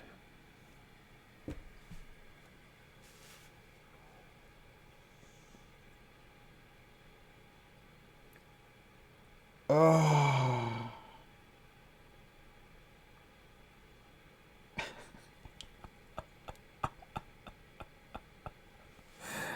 Okay, so 9 plus 2 plus 1 is 12, and I needed a 13 to hit. So I'm not going to use guidance. There's no point. But it would have taken 12 damage.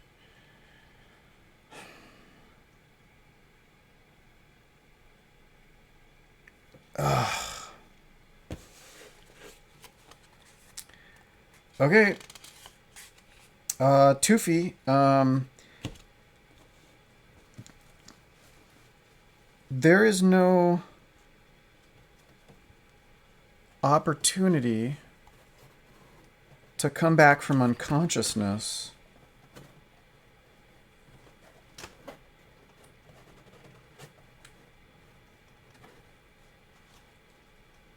without help. So Toofy is still down. Now it's... Whoa! Ranga jumping from a whole bunch of boxes over to shelving units.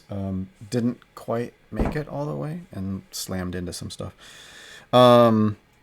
So we've got 4 skeletons trying for Turtle.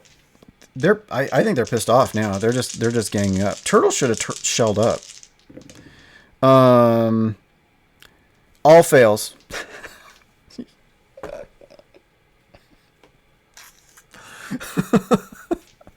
Man, Turtle is metal as F. Oh, man. Yeah. Well, I mean, we're gonna keep going. I know what happens if they go completely down. So I know what happens next. So skeletons are out. Octopus is up. Octopus is gonna go ahead and do the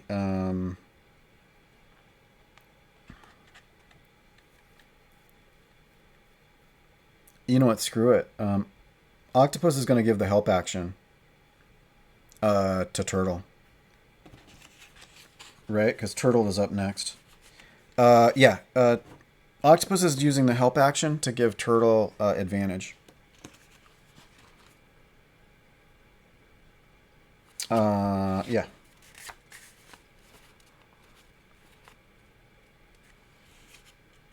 And then Turtle is attacking with advantage. And we're going to the 1d8. And I have guidance if I need it. Let's do this thing.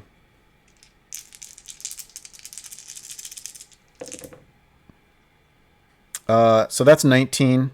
I don't need guidance. That's a hit for 6. And that takes out 1 skeleton. And this is a lesson. This is actually a lesson I'm learning about sidekicks. Sidekicks don't work best as a... I mean, this is obvious, right? They don't work as characters. What they work as is boosting another character, their support class. So you cast guidance to give extra dice. You take the help action with an expert, and then warrior is a meat shield. I mean a damage shield, sync. And treating them as like distinctly, so having each one do their own attack isn't using their force multiplier correctly. And so that's what I just did with this guy, and it finally works. So that's turtle, and now we're at plant.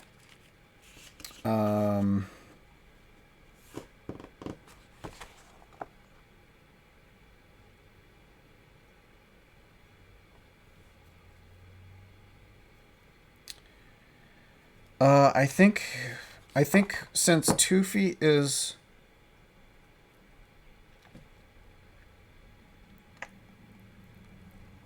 I think 2 feet is stabilized, so we're gonna go ahead and cast Sacred Flame against one of the other skeletons just to try and get a little bit extra.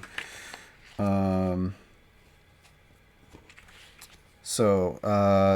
got to make a dexterity save.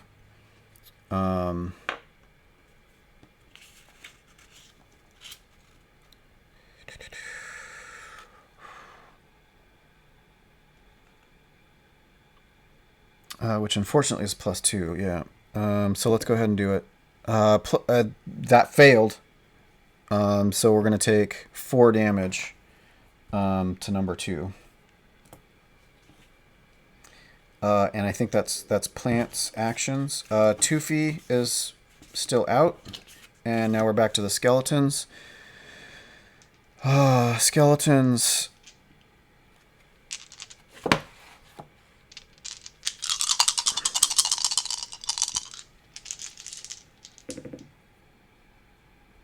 Oh god. That's 2 hits. That's 3 hits. That takes Turtle down to 20. 20 down. Which is almost enough to knock Turtle unconscious. Oy, oy, oy. Wow. 2 hit points left for Turtle. So Octopus is going to try to hit this one. No. Is taking the help action. And then Turtle is attacking with advantage. 1d8, possible guidance if necessary. Against number 2.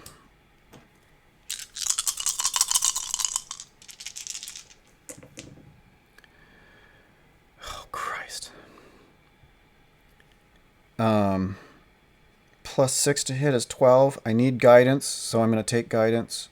And that's going to get me enough. And I do 4 hit points of damage, which takes that one to 8.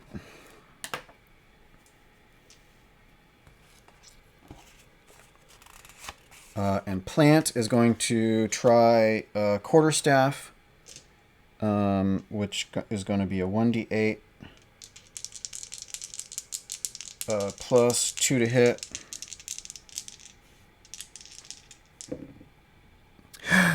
That hits. That hits, and it does 12 damage. Totally taking one of these guys out.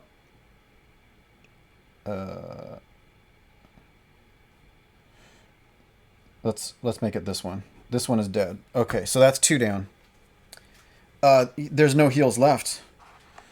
There's no heals left. I've cast both Cure Wounds, and that's the 2 slots. We're still first level. And I ruled earlier that I didn't have a chance to make a healing potion until full rest. So we even have 1 encounter more before we get to a full rest. I may have to just take it. I may just have to rule that we take a full rest after this. We just sit down and take it, or else long rest. I mean, a short rest to get some hit points back, just enough.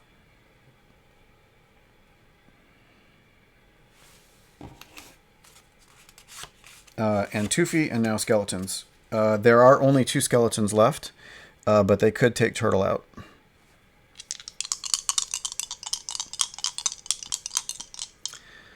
Okay, so let's try it. Trying against turtle.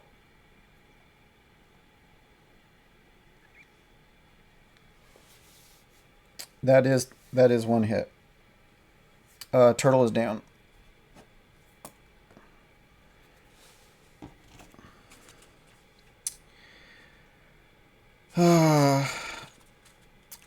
Octopus is going to take the help action. Turtle is up and needs to make a death save.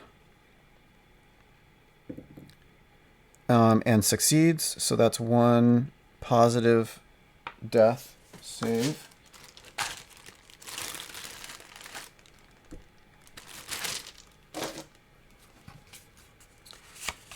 Plant is going to use quarterstaff with advantage, 1d8.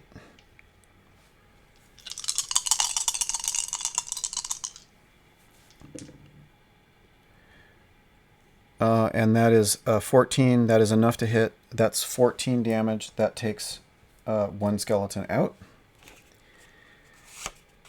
2 feet is stable. Skeleton is up. There is only 1 skeleton left. Skeleton is going to plant.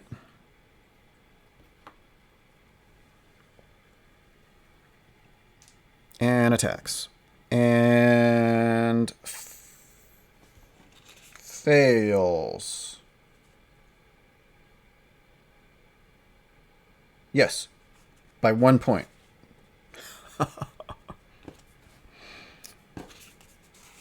Octopus is up. Octopus is going to take the help action. Turtle needs to save. And fails. That's 1 death save. I mean, 1 death fail. And Plant is going to take advantage.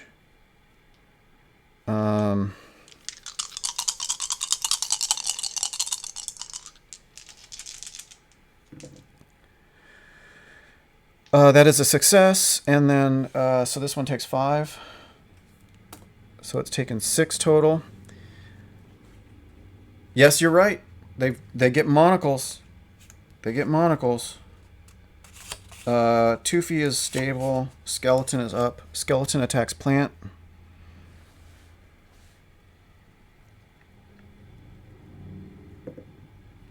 Oh my god, got a natural freaking 20.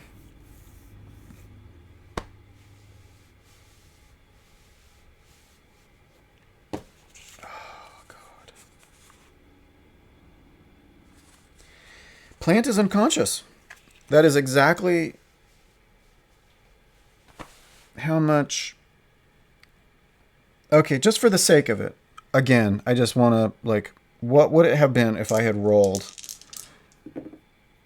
I mean, it would have been, Plant would have been out. So Plant is down.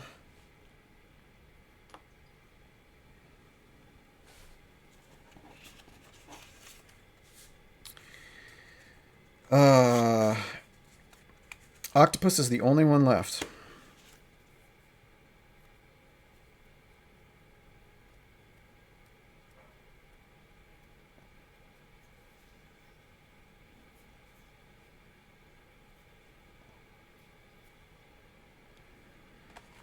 And they can't do it. I mean, they can't this round. They're gonna have to make it through. Well, they'll make it through 2 rounds. So let's go ahead and try.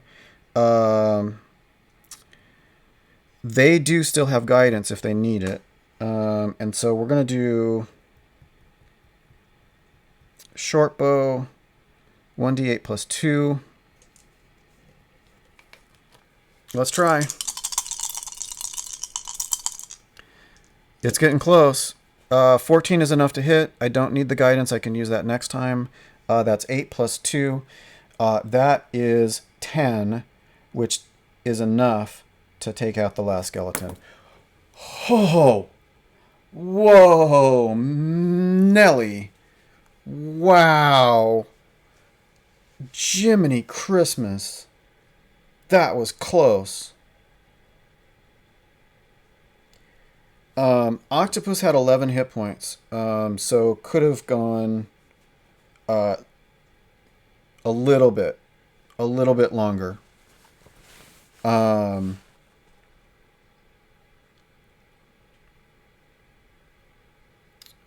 so Octopus is going to stabilize Turtle first. I mean, we're out of turn order. Oh God, Turtle was next in turn order. Would I be a bastard? Like as a DM, would I be a bastard and make Turtle do a death save? Would I make Turtle and Plant do one last death save? Because if Turtle fails with a critical fail, Turtle's dead.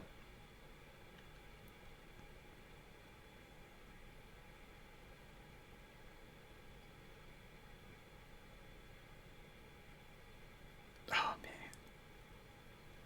I don't know, man. That's so. Oh God. Oh my God.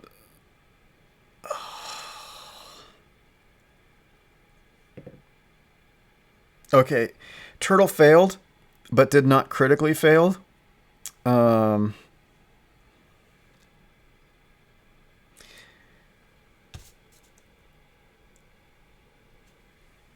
oh God, do I make Plant do it? Oh God, oh God, oh God, oh God. Oh, oh. A one was almost up. There was a one that tried to show up. So they both succeed. I mean, they both fail. But actually, Plant couldn't have died. But Turtle could have. Plant had one success, and now would have only, even on a critical fail, would have only gotten two fails. So that wouldn't have been enough before getting stabilized. Turtle could have died if they had gotten a critical fail, but did not. So they survived. That was, we almost lost somebody, and we almost TPK'd. Well, I have to tell you that I think adding Turtle to this roster was the right plan. That was the right idea. If I had not done that, there is no way this would have happened. There's no way we would have seen Joy.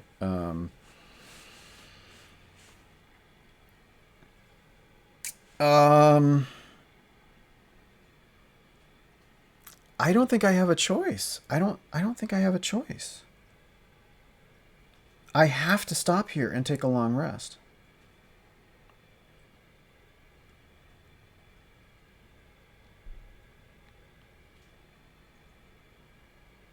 I mean, I know the plan was to go. I mean, I had this board game kind of idea, but I think, in an RPG, you kind of, you do what you got to do. And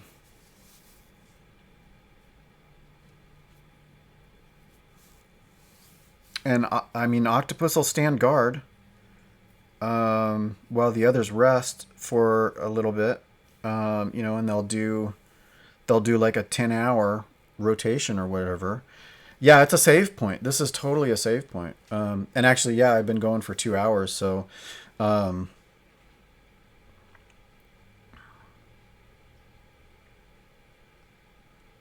I think in spite of my elaborate pre-plan of the board going through, we still have 4 encounters to make through the jungle.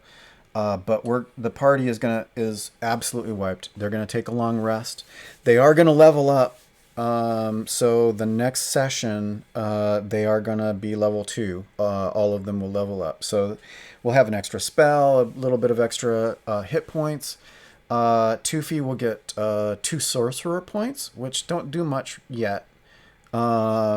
Yeah, nothing goes to plan. Players, yeah, all plans go awry when they come into contact with player characters. Yeah, so I think that that's where we're at. And I think, we'll make a healing potion and an antitoxin. Although I think I still have the antitoxin from the previous one, but we'll make another one and make a healing potion. So we have one. We'll level up. We'll gain a spell. We'll gain a spell slot. Tufi will gain sorcery points, which can be used for an additional spell slot.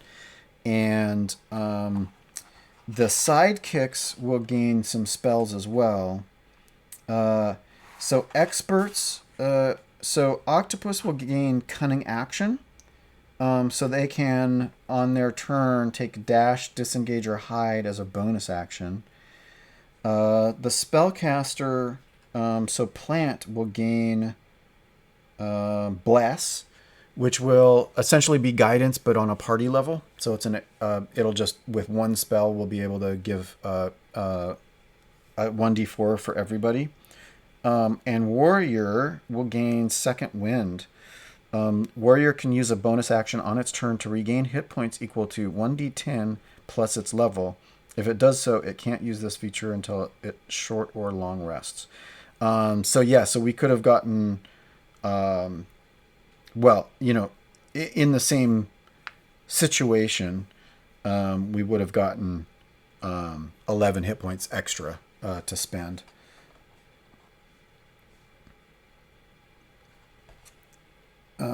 And I think that's mainly what we'll get out of this long rest.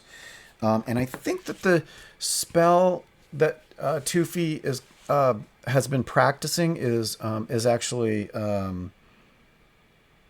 oh man, what the hell was it called? Hold on, where are my notes?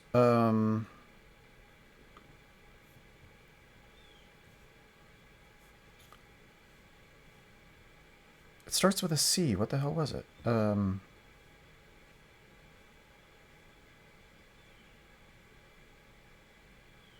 I wrote it down somewhere.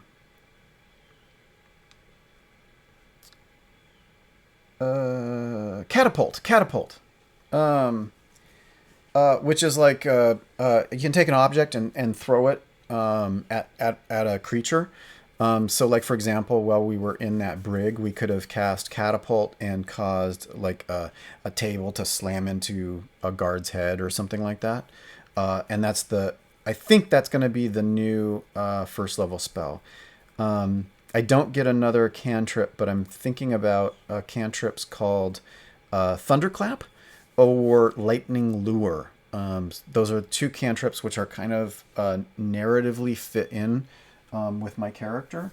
So I'm thinking about those as what I might do.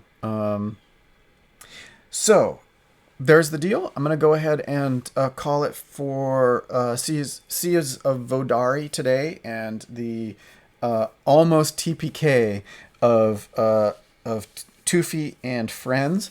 I'm going to take a break and maybe I'm actually going to fix myself lunch because it's about that time. And if there was a rumor that a contractor might show up, I might not set up for Stranger Things, but I'm going to try. I'm going to try to do another episode of Stranger Things today. But I'm going to take a little bit of a break, have a little bit of lunch, and then set up for Stranger Things. So I don't know how long that'll take, but it'll take a little bit. Yeah, okay, Van. Well, it was good to see you. Thanks for dropping in for Tufi and their adventures.